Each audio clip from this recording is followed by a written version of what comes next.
ಸದಾಶಿವಸಮಾರಂಭಾಂ ಶಂಕರಾಚಾರ್ಯಮಧ್ಯಮಾಂ ಅಸ್ಮದಾಚಾರ್ಯಪರ್ಯಂತಾಂ ವಂದೇ ಗುರುಪರಂಪರಾಂ. ಶ್ರುತಿಸ್ಮೃತಿಪುರಾಣಾನಾಂ ಆಲಯಂ ಕರುಣಾಲಯಂ ನಮಾಮಿ ಭಗವತ್ಪಾದಶಂಕರಂ ಲೋಕಶಂಕರಂ. ಭಾರತೀ ಕರುಣಾಪಾತ್ರಂ ಭಾರತೀ ಪದಭೂಷಣಂ ಭಾರತೀ ಪರಮಾರೂಢಂ ಭಾರತೀ ತೀರ್ಥಮಾಶ್ರಯೇ. ವಿದ್ಯಾವಿನಯಸಂಪನ್ನಂ ವೀತರಾಗಂ ವಿವೇಕಿನಾಂ ವಂದೇ ವೇದಾಂತತತ್ವಜ್ಞಂ ವಿಧುಶೇಖರ ಭಾರತಿಂ. ಸ್ವಾತ್ಮಾರಾಮಂ ನಿಜಾನಂದಂ ಶೋಕಮೋಹ ವಿವರ್ಜಿತಂ ಸ್ಮರಾಮಿ ಮನಸಾ ನಿತ್ಯಂ ವೆಂಕಟಾಚಲದೇಶಿಕಂ. ಶಿವಧ್ಯಾನ ಸದಾ ನಿರತಂ ಜ್ಞಾನವೈರಾಗ್ಯ ಶೋಭಿತಂ ನಾರಾಯಣ ಗುರುಚರಣಂ ಭಜೆ ಹೃದಿ ಮಮ ನಿತ್ಯಂ. ಭಜೆ ಶ್ರೀಚಕ್ರಮಧ್ಯಸ್ಥ ದಕ್ಷಿಣೋತ್ತರಯೋಃ ಸದಾ ಶ್ಯಾಮಾವಾರ್ತಾಳಿ ಸಂಸೇವ್ಯಾಂ ಭವಾನೀಂ ಲಲಿತಾಂಬಿಕಾಂ. ಶ್ರೀಮಾತ್ರೇ ನಮಃ ಶ್ರೀಮಾತ್ರೇ ನಮಃ ಶ್ರೀಮಾತ್ರೇ ನಮಃ. ವಶಿನ್ಯಾದಿವಾಗ್ದೇವತಾಯೈ ನಮಃ. ಎಲ್ಲರಿಗೂ ನಮಸ್ಕಾರ. ನಿನ್ನೆ ನಾವು ಶ್ರೀ ಲಲಿತಾ ಸಹಸ್ರನಾಮದ ಭಾನುವಿದ್ಯಾ ಪರವಾದ ನಾಮಗಳನ್ನು ನೋಡ್ತಾ ಇದ್ದೀವಿ. ಭಾನುಮಂಡಲ ಮಧ್ಯಸ್ಥ ಭೈರವಿ ಭಗಮಾಲಿನಿಯೇ ಇಂದ ಹಿಡಿದು ಪ್ರಾರಂಭವಾಗಿ ಅದರಲ್ಲಿ ಬರ್ತಕ್ಕಂಥ ಉಪನಿಷತ್ ಪರವಾದ ನಾಮಗಳು, ಇದರಲ್ಲಿ ಪುರುಷ ಸೂಕ್ತ ಪ್ರಧಾನವಾದ ನಾಮಗಳು, ಅದರ ವಿವರಣೆ, ವೇದಗಳಲ್ಲಿ ಬರುವ ಕರ್ಮಕಾಂಡ ಮತ್ತು ಜ್ಞಾನಕಾಂಡ ಮತ್ತು ಗುರುಪಾದುಕ ರಹಸ್ಯಗಳಿಂದ ಸಂಕೀರ್ಣವಾದ ನಾಮಗಳನ್ನು ನೋಡ್ತಾ ಬರ್ತಾ ಇದ್ವಿ. ಅದರಲ್ಲಿ ಮುಖ್ಯವಾಗಿ ಛಂದೋಗ್ಯ ಉಪನಿಷತ್ತಿನ ಸಾರವನ್ನು ತಿಳಿಸ್ತಕ್ಕಂಥ ನಾರಾಯಣಿ ನಾದರೂಪ ನಾಮರೂಪ ವಿವರ್ಜಿತ ಇಲ್ಲಿವರೆಗೆ ನಾವು ನಿನ್ನೆವರೆಗೆ ಚಿಂತನೆಯನ್ನು ಮಾಡಿದ್ದೇವೆ. ಇವತ್ತು ಬಹಳ ಅದ್ಭುತವಾದ ಅಮ್ಮನವರ ಒಂದು ಪ್ರಧಾನ ಬೀಜಾಕ್ಷರದಿಂದ ಕೂಡಿರ್ತಕ್ಕಂಥ ನಾಮಗಳನ್ನು ನೋಡಲಿಕ್ಕೆ ಹೊರಟಿದ್ದೇವೆ. ಅದರಲ್ಲಿ ಹ್ರೀಂಕಾರಿ ಹ್ರೀಮತಿ ಹೃದಯ ಹೇಯೋಪಾದೇಯ ವರ್ಜಿತ, ಇದು 70ನೇ ಶ್ಲೋಕದ 2ನೇ ಚರಣ, 2ನೇ ಪಾದ. ಇದರಲ್ಲಿ ಮೊದಲನೇದು ನಾಮ ಹ್ರೀಂಕಾರಿ, ಬಹಳ ಅದ್ಭುತವಾದಂಥದ್ದು. ಇಲ್ಲಿವರೆಗೂ ಯಾವ ಬೀಜಾಕ್ಷರವನ್ನು ನೇರವಾಗಿ ಪ್ರಕಟ ಮಾಡಿಲ್ಲ. ಮೊದಲನೇ ಬಾರಿಗೆ ಇಲ್ಲಿ ಹ್ರೀಂಕಾರ ಬೀಜಾಕ್ಷರ ಪ್ರಕಟ ಆಗ್ತಾ ಇದೆ. ಅಲ್ಲಿ ಮೊದಲಿಗೆ ಶ್ರೀಮಾತಾ ಶ್ರೀ ಮಹಾರಾಜ್ಞಿ ಶ್ರೀಮತ್ ಸಿಂಹಾಸನೇಶ್ವರಿ ಎಲ್ಲಿ ಶ್ರೀಂ ಬೀಜಾಕ್ಷರ ನಿಕ್ಷೇಪವಾಗಿರೋದನ್ನು ತಾವೆಲ್ಲ ಗಮನಿಸಿದ್ದೀರಿ. ಆದರೆ ಇಲ್ಲಿ ಭಾನುವಿದ್ಯೆಯಲ್ಲಿ ಬರ್ತಕ್ಕಂಥ ಪ್ರಧಾನ ಬೀಜಾಕ್ಷರ ಒಂದನ್ನು ನೇರವಾಗಿ ವಶಿನ್ಯಾದಿ ವಾಗ್ದೇವತೆಗಳು ಎಲ್ಲರಿಗೂ ತಿಳಿಸ್ತಾ ಇದ್ದಾರೆ. ಅದು ಒಂದು ಬಹಳ ಅದ್ಭುತವಾದ ಅಮ್ಮನವರ ಒಂದು ಬೀಜಾಕ್ಷರ. ಇದ್ರ ಬಗ್ಗೆ ಸ್ವಲ್ಪ ಹೆಚ್ಚಿಗೆ ಸಮಯ ತೆಗೆದುಕೊಳ್ಳುತ್ತೆ, ಯಾಕೆಂದರೆ ಹ್ರೀಂಕಾರದ ಒಂದು ವಿಚಾರವನ್ನು ಇವತ್ತು ಮಾಡೋಣ. ಹ್ರೀಂಕಾರಿ ಅಂದರೆ ಹ್ರೀಂಕಾರ ಸ್ವರೂಪಿಣಿ ಅಂತ. ಈ ಹ್ರೀಂಕಾರ ಆಕಾಶ ತತ್ವ ಪ್ರತಿಪಾದಕವಾದ ಬೀಜಾಕ್ಷರ. ಇದು ಇಲ್ಲಿ ವಿಚಾರ ಮಾಡ್ತಕ್ಕಂಥ ಆಕಾಶ ತತ್ವ ಏನಿದೆ, ಇದು ಸೂಕ್ಷ್ಮವಾದ ಆಕಾಶ ತತ್ವ. ಯಾಕೆಂದರೆ ಈಗ ಪರಮಾತ್ಮ ಸೃಷ್ಟಿ ಮಾಡಿದಾಗ ಸೃಷ್ಟಿ ಯಾವ ರೀತಿ ಆಗುತ್ತೆ ಅಂತ ತೈತರೀಯ ಉಪನಿಷತ್ತಿನಲ್ಲಿ ನಮಗೆ ವಿಸ್ತಾರವಾಗಿ ತಿಳಿಸಿದ್ದಾರೆ. ಆ ಪರಮಾತ್ಮನ ಪರಬ್ರಹ್ಮ ಸ್ವರೂಪವಾದ ಪರಮಾತ್ಮನ ತತ್ವ ಆತ್ಮತತ್ವವಾಗಿ ಪ್ರಕಟವಾಯಿತು. ಸಹ ಆತ್ಮನ ಆಕಾಶ ಸಂಭೂತಃ, ಆ ಆಕಾಶವೇ ಆತ್ಮತತ್ವವಾಗಿ ಹೊರಹೊಮ್ಮಿತು.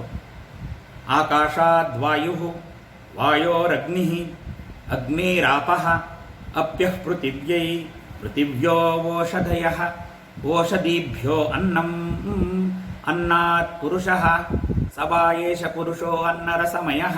ಈ ರೀತಿ ರಮಣೀಯವಾಗಿ ಅತ್ಯದ್ಭುತವಾಗಿ ಯಾವ ರೀತಿ ಸೃಷ್ಟಿ ಪ್ರಾರಂಭ ಆಯಿತು ಅನ್ನೋದನ್ನು ತೈತರೀಯ ಉಪನಿಷತ್ತು ವಿಸ್ತಾರವಾಗಿ ವರ್ಣನೆ ಮಾಡುತ್ತೆ. ಅದರಲ್ಲಿ ಮೊದಲು ಆತ್ಮನ ಆಕಾಶ ಸಂಭೂತ ಅಂತ ಪರಮಾತ್ಮನ ಪರಬ್ರಹ್ಮ ಸ್ವರೂಪವಾದ ಪರಮಾತ್ಮ ತತ್ವ ಆತ್ಮತತ್ವವಾಗಿ ಪರಮಾತ್ಮನ ಆತ್ಮತತ್ವವೇ ಆಕಾಶ ಸಂಭೂತ ಆಕಾಶವಾಗಿ ಪ್ರಕಟಗೊಳ್ಳುತ್ತೆ. ಸೂಕ್ಷ್ಮ ಆಕಾಶ ಅಂತ ಕರೀತಾರೆ, ಧಾರಾಕಾಶ ಅಂತ ಇತ್ಯಾದಿ ಆಕಾಶಕ್ಕೆ ಅನೇಕ ಹೆಸರುಗಳಿದೆ. ಆತ್ಮನ ಆಕಾಶ ಸಂಭೂತ ಅಂತ. ಈ ಕುಂಡದಲ್ಲಿ ನೀರನ್ನು ನಾವು ತರುವಂತೆ ಈ ಭುವನದಲ್ಲಿರುವ ಈಶ್ವರೀಯ ಶಕ್ತಿಯನ್ನು ನಾವು ಅರಿಬೇಕು. ಅಂದರೆ ಸಮಸ್ತ ಭುವನದಲ್ಲಿರ್ತಕ್ಕಂಥ ಇದು ಭುವನೇಶ್ವರಿ ವಿದ್ಯೆಯನ್ನು ನಾವು ಇಲ್ಲಿ ಆವಿಷ್ಕಾರ ಮಾಡ್ತಾ ಇದ್ದೀವಿ. ಹಾಗಾಗಿ ಇದು ಬಹಳ ಮುಖ್ಯವಾಗಿರ್ತಕ್ಕಂಥದ್ದು. ಇಡೀ ಬ್ರಹ್ಮಾಂಡ ಭುವನದಲ್ಲಿ ಚತುರ್ದಶ ಭುವನ ಲೋಕಗಳಲ್ಲಿ ಇರ್ತಕ್ಕಂಥ ಈಶ್ವರೀಯ ಶಕ್ತಿ ಏನಿದೆ ಆ ಶಕ್ತಿನ ನಾವು ಅರಿಬೇಕು. ಆ ಭುವನೇಶ್ವರಿ ಶಕ್ತಿನೇ ಇಲ್ಲಿ ಭುವನೇಶ್ವರಿ ಬೀಜವಾಗಿ ಆ ಬೀಜ ರೂಪದ ಸಂಕೇತವಾಗಿ ಹ್ರೀಂಕಾರವನ್ನು ಪ್ರತಿನಿಧಿಸ್ತಾ ಇದೆ. ಆ ಭುವನೇಶ್ವರಿ ಬೀಜವೇ ಹ್ರೀಂಕಾರ. ಹ್ರೀಂಕಾರಿ, ಹ್ರೀಮತಿ, ಹೃದಯ ಇದು ಒಟ್ಟಿಗೆನೆ ನಾವು ಅರ್ಥ ಮಾಡ್ಕೊಳ್ಳೋದು ಒಳ್ಳೆಯದು. ಒಂದೊಂದನ್ನೇ ಬಿಡಿ ಬಿಡಿಯಾಗಿ ಹೇಳೋದಕ್ಕಿಂತ ಒಂದೊಂದಕ್ಕಷ್ಟು ಅನುಭವವಿದೆ. ಹ್ರೀಂಕಾರಿ ಇವಳು ಅಂದರೆ ಹ್ರೀಂಕಾರ ಸ್ವರೂಪಿಣಿ. ಹ್ರೀಮತಿ, ಮತಿ ಅಂದರೆ ಬುದ್ಧಿ ಅಂತ. ಅಮ್ಮನವರ ಬುದ್ಧಿಯೇ ಹ್ರೀಮತಿ, ಅದು ಹ್ರೀಂಕಾರದಿಂದ ತುಂಬಿರ್ತಕ್ಕಂಥದ್ದು. ಮತ್ತು ಇದು ಎಲ್ಲಿದೆ ಅಂತಂದರೆ ಹೃದಯ ಅಂತ ಹೃದಯ ಸ್ಥಾನವನ್ನು ತೋರಿಸುತ್ತೆ. ಆ ಒಂದೊಂದಾಗಿ ನಾವು ನೋಡೋಣ.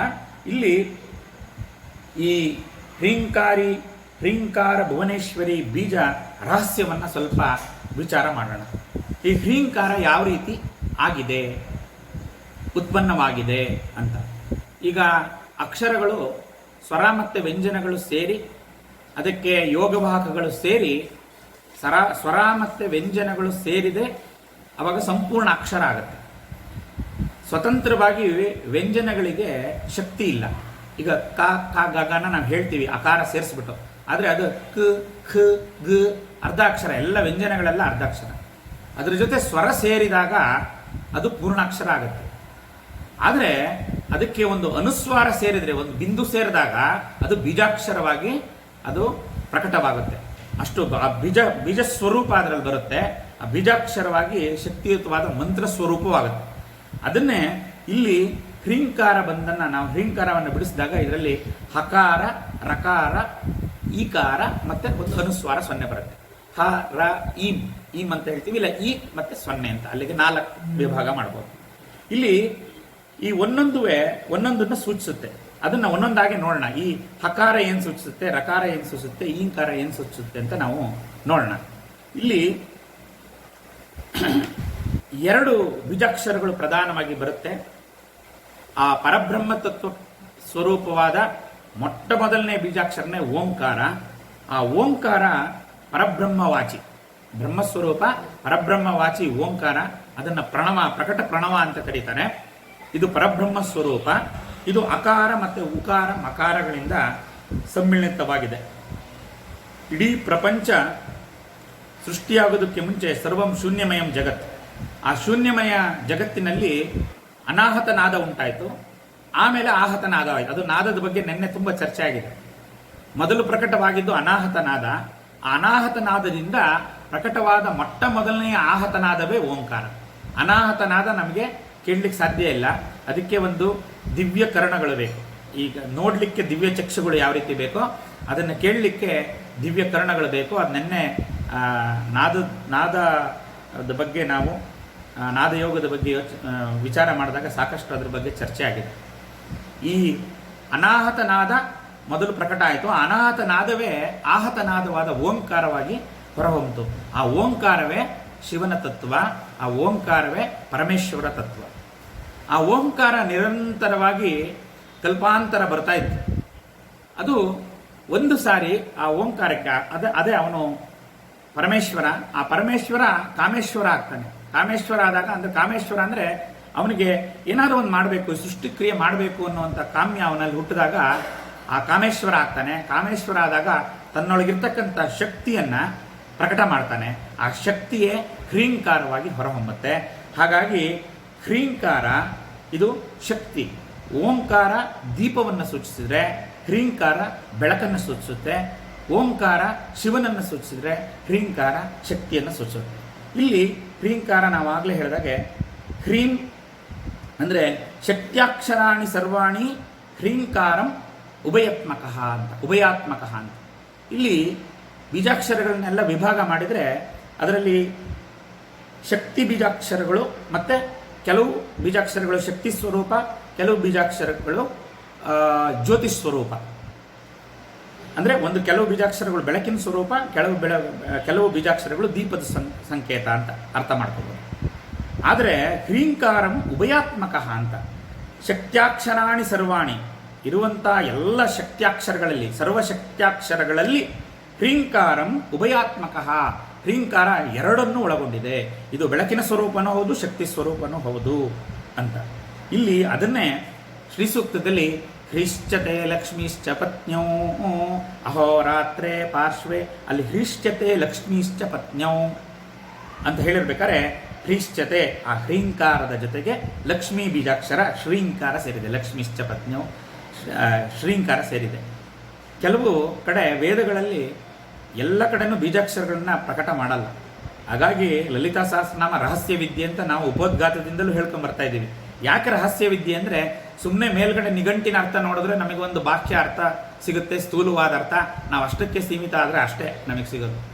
ಆದರೆ ಅದರ ಸೂಕ್ಷ್ಮ ರಹಸ್ಯಾರ್ಥಗಳನ್ನು ನಾವು ಹುಡುಕ್ತಾ ಹೋದರೆ ಇದೊಂದು ದೊಡ್ಡ ವಿಶ್ವಕೋಶವಾಗಿ ನಮಗೆ ನಮ್ಮ ಅನುಭವಕ್ಕೆ ಬರುತ್ತೆ. ಹಾಗಾಗಿ ಸಾಮವೇದದಲ್ಲಿ ಹ್ರೀಂಕಾರದ ಬಗ್ಗೆ ಸಾಕಷ್ಟು ಹೇಳಿದ್ದಾರೆ.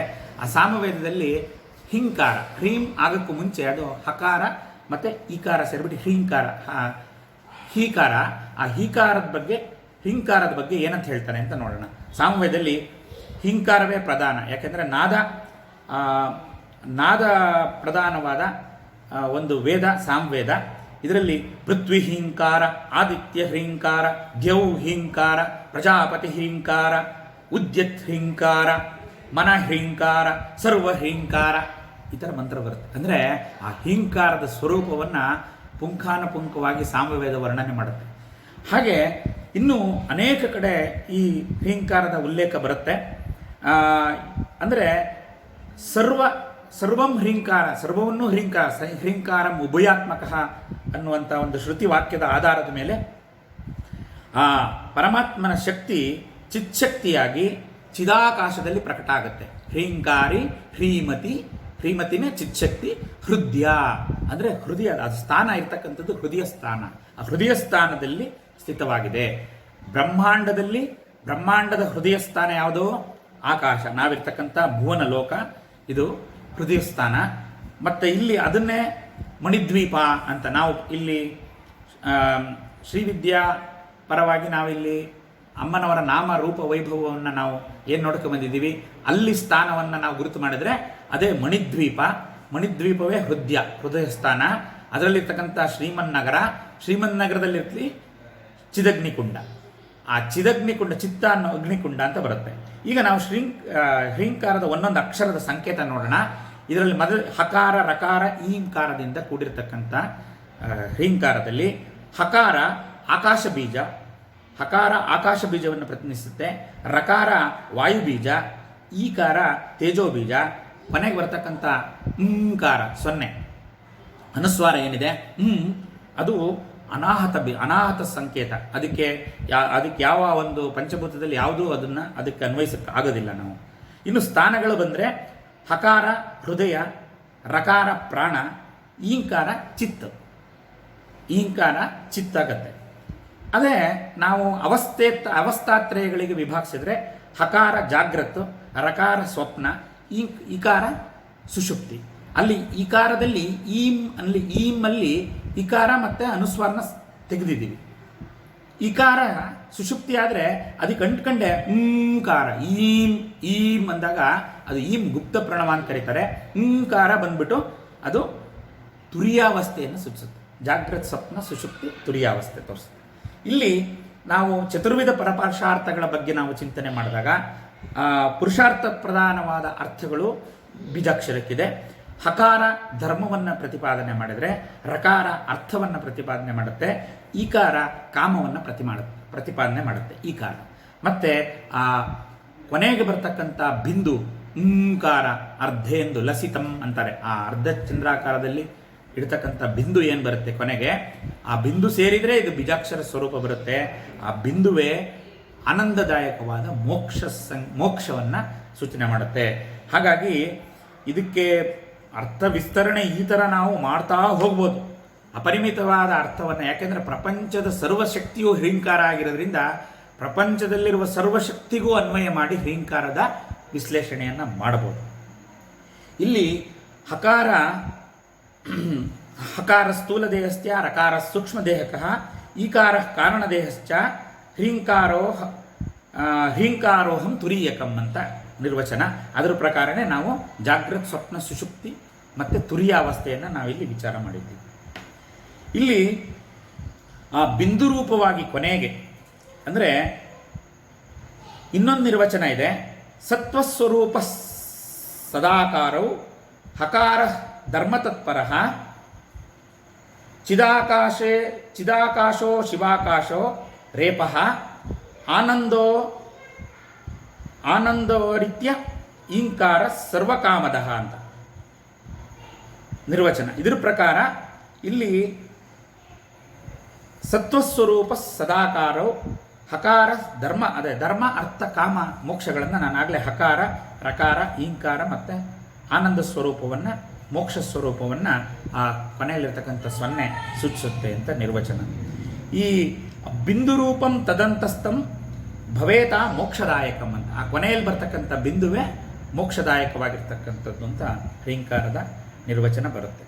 ಇಲ್ಲಿ ಇದು ಸ್ಥಿತವಾಗಿರ್ತಕ್ಕಂಥದ್ದು ಹೃದಯ ಅಂದರೆ ಅಲ್ಲಿ ಧಾರಾಕಾಶ, ಶರೀರಕ್ಕೆ ಬಂದರೆ ಧಾರಾಕಾಶ, ಹೃದಯ ಸ ಯಶೋಂತರ ಹೃದಯ ಆಕಾಶ, ಅನೇಕ ನಿರ್ವಚನಗಳನ್ನು ಉಪನಿಷತ್ ವಾಕ್ಯಗಳನ್ನು ಹೃದಯಕ್ಕೆ ಹೇಳಿದ್ದೀವಿ. ಇದನ್ನೇ ಶಂಕರರು ಆರಾಧಯಾಮಿ ಮಣಿಸನ್ನಿಭಮಾತ್ಮಲಿಂಗಂ ಮಾಯಾಪುರಿ ಹೃದಯ ಪಂಕಜ ಸನ್ನಿಭಿಷ್ಟಂ ಶ್ರದ್ಧಾನದಿ ವಿಮಲ ಚಿತ್ತ ಜಲಾಭಿಷೇಕೆ ನಿತ್ಯಂ ಸಮಾಧಿ ಕುಸುಮೆ ನ ಪುನರ್ಭುವಾಯ ಅಂತ ಹೇಳಿದ್ದಾರೆ. ಆರಾಧಯಾಮಿ ಮಣಿಸನ್ನಿಭಮಾತ್ಮನ, ಆ ಮಣಿಸನ್ನಿಭ ಆತ್ಮಲಿಂಗವನ್ನು ಹೃದಯ ಸ್ಥಾನದಲ್ಲಿ ನಾವು ಆರಾಧನೆ ಮಾಡಬೇಕು ಅಂತ. ಅದಕ್ಕೆ ಹ್ರೀಂಕಾರಿ, ಹ್ರೀಮತಿ, ಹೃದಯ ಬರುತ್ತೆ. ಇಲ್ಲಿ ಇದು ಶರೀರ ಧಾರಾಕಾಶಕ್ಕಾಯಿತು. ಇನ್ನು ಮಹದಾಕಾಶ ಮತ್ತು ಚಿದಾಕಾಶ ಎಲ್ಲವುದಕ್ಕೂ ಆ ಆಕಾಶ ತತ್ವನೇ ಹೃದಯ ಸ್ಥಾನವಾಗಿ ನಮಗೆ ತೋರುತ್ತೆ. ಇಲ್ಲಿ ಆಕಾಶಂ ಆದಿಜನನೀ ಶರಣಂ ಪ್ರಪದ್ಯೆ ಅಂತ ಹೇಳ್ತಕ್ಕಂಥ ನಿರ್ವಚನನು ಈ ಅಪ್ಪಯ್ಯ ದೀಕ್ಷಿತರು ಹೇಳಿರ್ತಕ್ಕಂಥ ಒಂದು ವಾಕ್ಯ. ಸಾಮವೇದದಲ್ಲಿ, ಅದರಲ್ಲೂ ಛಂದೋಗ್ಯ ಉಪನಿಷತ್ತಿನಲ್ಲಿ ಇದರ ರಹಸ್ಯ ಇನ್ನೂ ವಿಸ್ತಾರವಾಗಿ ಬರುತ್ತೆ. ಈ ಚಿದಾಕಾಶದ ಪ್ರತಿನಿಧಿತ್ವವಾಗಿ ಚಿದಂಬರಂನಲ್ಲಿ ಇರ್ತಕ್ಕಂಥ ಒಂದು ಚಿತ್ಶಕ್ತಿ, ಆ ಚಿದಂಬರ ಸ್ವರೂಪನೇ ಅಲ್ಲಿರ್ತಕ್ಕಂಥ ತತ್ವಮಸಿ ವಾಕ್ಯದ ವಿಸ್ತರಣೆಯಾಗಿ ನಾವು ಆ ಒಂದು ಅರ್ಥವನ್ನು ಮಾಡ್ಬೋದು. ಈ ದೇವಿ ಅಥರ್ವ ಶೀರ್ಷ ಅಂತ ಇದೆ, ಆ ದೇವಿ ಅಥರ್ವ ಶೀರ್ಷೋಪನಿಷತ್ ಅಂತ. ಅದರಲ್ಲಿ ವ್ರಿಯತ್ ಹ್ರೀಂಕಾರ, ಆ ವ್ರಿಯತ್ ಅಂದರೆ ಈ ಹ್ರೀಂಕಾರದ ಬಗ್ಗೆ ಇನ್ನೂ ವಿಸ್ತಾರವಾದ ವರ್ಣನೆ ಈ ಇದರಲ್ಲಿ ಬರುತ್ತೆ. ಯಾವುದು ದೇವಿ ಅಥರ್ವ ಶೀರ್ಷದಲ್ಲಿ ಬರುತ್ತೆ. ಇಲ್ಲಿ ಇನ್ನೊಂದು ಶಂಕರಾಚಾರ್ಯರು ಒಂದು ಸ್ತೋತ್ರ ವಿಶೇಷದಲ್ಲಿ ಬಹಳ ಮುಖ್ಯವಾಗಿರ್ತಕ್ಕಂಥದ್ದು ಮೀನಾಕ್ಷಿ ಪಂಚಕ. ಅದ್ಭುತವಾದ ಒಂದು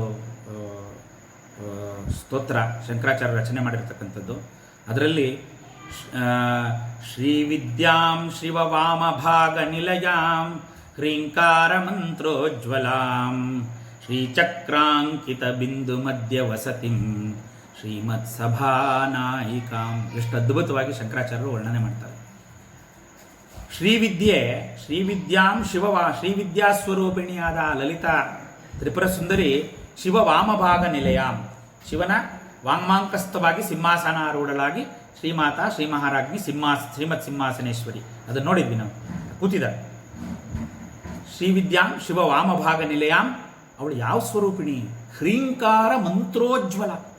ಆ ಹ್ರೀಂಕಾರ ಮಂತ್ರದಿಂದ ಉಜ್ವಲಿಸ್ತಾ ಇದ್ದಾಳೆ, ಚಿದಗ್ನಿಕುಂಡದಿಂದ ಬಂದಿದ್ದು ಹ್ರೀಂಕಾರ ಮಂತ್ರೋಜ್ವಲ. ಆ ಹ್ರೀಂಕಾರ ಎಷ್ಟು ಅದ್ಭುತವಾಗಿರ್ತಕ್ಕಂಥದ್ದು ಅಂತಂದರೆ, ಈ ಮಣಿದ್ವೀಪದ ಒಂದು ಕಲ್ಪನೆ ಬರುತ್ತೆ. ಈ ಚತುರ್ದಶ ಭುವನ ಲೋಕಗಳನ್ನು ದಾಟಿ ಆಚೆಗೆ ಒಂದು ವಿಸ್ತಾರವಾದ ಪ್ರದೇಶ ಮಣಿದ್ವೀಪ. ಆ ಮಣಿದ್ವೀಪದಲ್ಲಿ ಶ್ರೀಮನ್ನಗರದಲ್ಲಿ ಚಿದಗ್ನಿಕುಂಡ. ಆ ಆ ಮಣಿದ್ವೀಪ ಪ್ರವೇಶವಾಗ್ತಿದ್ದಂಗೆ ಅಲ್ಲಿರ್ತಕ್ಕಂಥ ಸಮಸ್ತ ಚರಾಚರಗಳು, ಅಲೌಕಿಕವಾಗಿರ್ತಕ್ಕಂಥ ಜಗತ್ತು ಮಣಿದ್ವೀಪ ಸ್ವಯಂ ಪ್ರಭೆಯಿಂದ ಕೂಡಿರ್ತಕ್ಕಂಥದ್ದು. ಅಲ್ಲಿ ಬರ್ತಕ್ಕಂಥ ಒಂದು ಅನಾಹತ ನಾದನೆ ಹ್ರೀಂಕಾರ. ಅಲ್ಲಿ ಹ್ರೀಂ ಹ್ರೀಂ ಹ್ರೀಂ ಅಂತ ಶಬ್ದ ಕೇಳ್ತಿರುತ್ತಂತೆ. ಎಷ್ಟೋ ಅದ್ಭುತವಾಗಿದೆ ನೋಡಿ. ಅದನ್ನೇ ಶಂಕರರು ಹ್ರೀಂಕಾರ ಮಂತ್ರೋಜ್ವಲ ಶ್ರೀಚಕ್ರಾಂಕಿತ ಬಿಂದು ಮಧ್ಯ ವಸತಿ. ಎಲ್ಲಿದ್ದಾಳೆ ತಾಯಿ ಅಮ್ಮ ಅಂದರೆ ಶ್ರೀಚಕ್ರದ ಬಿಂದು ಮಧ್ಯವಾಸಿನಿಯಾಗಿ ಬೈಂದವಾಸನ, ಅದು ಮುಂದೆ ನಾಮ ಬರುತ್ತೆ. ಆ ಶ್ರೀಚಕ್ರ ಅಂಕಿತ ಬಿಂದು ಮಧ್ಯ ವಸತಿ ಶ್ರೀಮತ್ ಸಭಾ ನಾಯಕ. ಶ್ರೀಮತ್ ಸಭೆ ಅಲ್ಲಿ ಮಣಿಪುರ ಮಣಿದ್ವೀಪದಲ್ಲಿ ಕರೆದಿರ್ತಕ್ಕಂಥ ಶ್ರೀಮತ್ ಸಭೆಗೆ ನಾಯಕರು ಯಾರು ಅಂದರೆ ಶ್ರೀ ಮಹಾರಾಜ್ಞಿ ಸಿಂಹಾಸನೇಶ್ವರಿಯಾದ ತಾಯಿ ಲಲಿತಾ ತ್ರಿಪುರ ಸುಂದರಿ ಅಂತ. ಅಲ್ಲಿ ಹ್ರೀಂಕಾರವನ್ನು ಶಂಕರಾಚಾರ್ಯರು ಅಷ್ಟು ಚೆನ್ನಾಗಿ ನೇರವಾಗಿ ಹೇಳಿದ್ದಾರೆ. ಇನ್ನು ಹ್ರೀಂಕಾರದ ನಿಘಂಟು ಅರ್ಥಗಳನ್ನು ಒಂದು ಸ್ವಲ್ಪ ನೋಡಿ ಮುಂದಕ್ಕೆ ಪ್ರವೇಶ ಮಾಡೋಣ. ಅದನ್ನೇ ಹೃಲ್ಲೇಖ ಅಂತ ಹೃಲ್ಲೇಖ ಅಂತ ಕರೀತಾರೆ. ಹ್ರೀಂಕಾರ ಅಂದರೆ ಹೃಲ್ಲೇಖ ಅಂತಲೂ ಒಂದು ಅರ್ಥ ಇದೆ. ಹ್ರೀಂಕಾರಕ್ಕೆ ಅನೇಕ ಅರ್ಥಗಳಿದೆ. ಅದರಲ್ಲಿ ಪ್ರಧಾನವಾದ್ದು ಹ್ರೀಂಕಾರ ಅಂದರೆ ಮಾಯಾ ಬೀಜ, ಶಕ್ತಿ ಬೀಜ ಅಂತ ನಾವು ಆಗಲೇ ಮೊದಲಿಂದಲೂ ಹೇಳ್ತಾ ಬಂದಿದ್ದೀವಿ. ಹೃಲ್ಲೇಖ ಮಾಲಿನಿ, ಶಿವವಲ್ಲರಿ, ಕುಂಡಲಿನಿ, ಮಾಯಾ, ಕಳ, ವಾಣಿ, ಮೂರ್ತಿ, ಬೀಜಶಕ್ತಿ, ಇಷ್ಟು ಅರ್ಥ ನಿಘಂಟಿನಲ್ಲಿ ಹ್ರೀಂಕಾರಕ್ಕೆ ನಮಗೆ ಸಿಗುತ್ತೆ. ಅದಷ್ಟು ಅರ್ಥಗಳನ್ನು ನಾವು ಅನ್ವಯ ಮಾಡ್ಬೋದು. ನಾನೆಲ್ಲ ಮತ್ತೆ ವಿಸ್ತಾರ ಮಾಡಲಿಕ್ಕೆ ಹೋಗಲ್ಲ. ಇಲ್ಲಿ ಹಕಾರದಲ್ಲಿ ಹಕಾರ ರಕಾರ ಈಂಕಾರ ಬಿಡಿ, ಈಂಕಾರ ಬಿಟ್ಟರೆ ಹಕಾರ ರಕಾರ ಹನೇ ಸೇರಿ ಅದು ಹರ ಇ, ಹರ ಹರ ಈ ಬಿಟ್ಟರೆ ಸೊನ್ನೆ ಸೇರಿದರೆ ಹರಿಂ. ಆ ಹ್ರೀಂಕಾರ ಹರಿಂ ಆಗಿದೆ. ಹರಿಂ ಹರಿಂ ಹರಿಂ ಅಂದರೆ ಹರಿಂ, ಆ ಹರಿ ನಾಮ. ಈಗ ಬೀಜಾಕ್ಷರಗಳನ್ನು ಎಲ್ಲ ಕಡೆ ಗುರು ಉಪದೇಶ ಇಲ್ಲದಲೇ ಗುರುಮುಖೇನೇ ತಿಳಿಬೇಕು, ಗುರು ಉಪದೇಶನೇ ಗುಪ್ತವಾಗಿ ನಾವು ಅನುಸಂಧಾನ ಮಾಡಬೇಕು, ಉಪಾಸನೆ ಮಾಡಬೇಕು ಅಂತ ನಿಯಮ ಇದೆ. ಆದರೆ ಸಾಮಾನ್ಯ ಜನರು ನಾಮರೂಪದಲ್ಲಿ ಸ್ವೀಕಾರ ಮಾಡೋದಕ್ಕೆ ಅದರಲ್ಲಿ ನಿಕ್ಷೇಪ ಮಾಡಿದ್ದಾರೆ.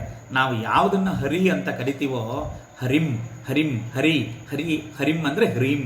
ಆ ಹ್ರೀಂನೇ ಆ ಪೂರ್ಣ ಬೀಜಾಕ್ಷರ ಪ್ರಕಟವಾಗಿ ಹೇಳಲಿಕ್ಕಾಗದಲೇ ಹ್ರೀಂ ಅಂತೀವಿ. ಈಗ ಶ್ರೀಮಾತದಲ್ಲಿ ಶ್ರೀಮಾತಾ, ಶ್ರೀ ಮಹಾರಾಜ್ಞಿ, ಶ್ರೀಮತ್ ಸಿಂಹಾಸನೇಶ್ವರಲ್ಲಿ ಶ್ರೀಂ ಶ್ರೀಂ ಸಮ್ಮಿಳಿತ ಆಗಿರೋ ಹಾಗೆ ಹರಿ ನಾಮದಲ್ಲಿ ಹ್ರೀಂ ಆಗಿದೆ.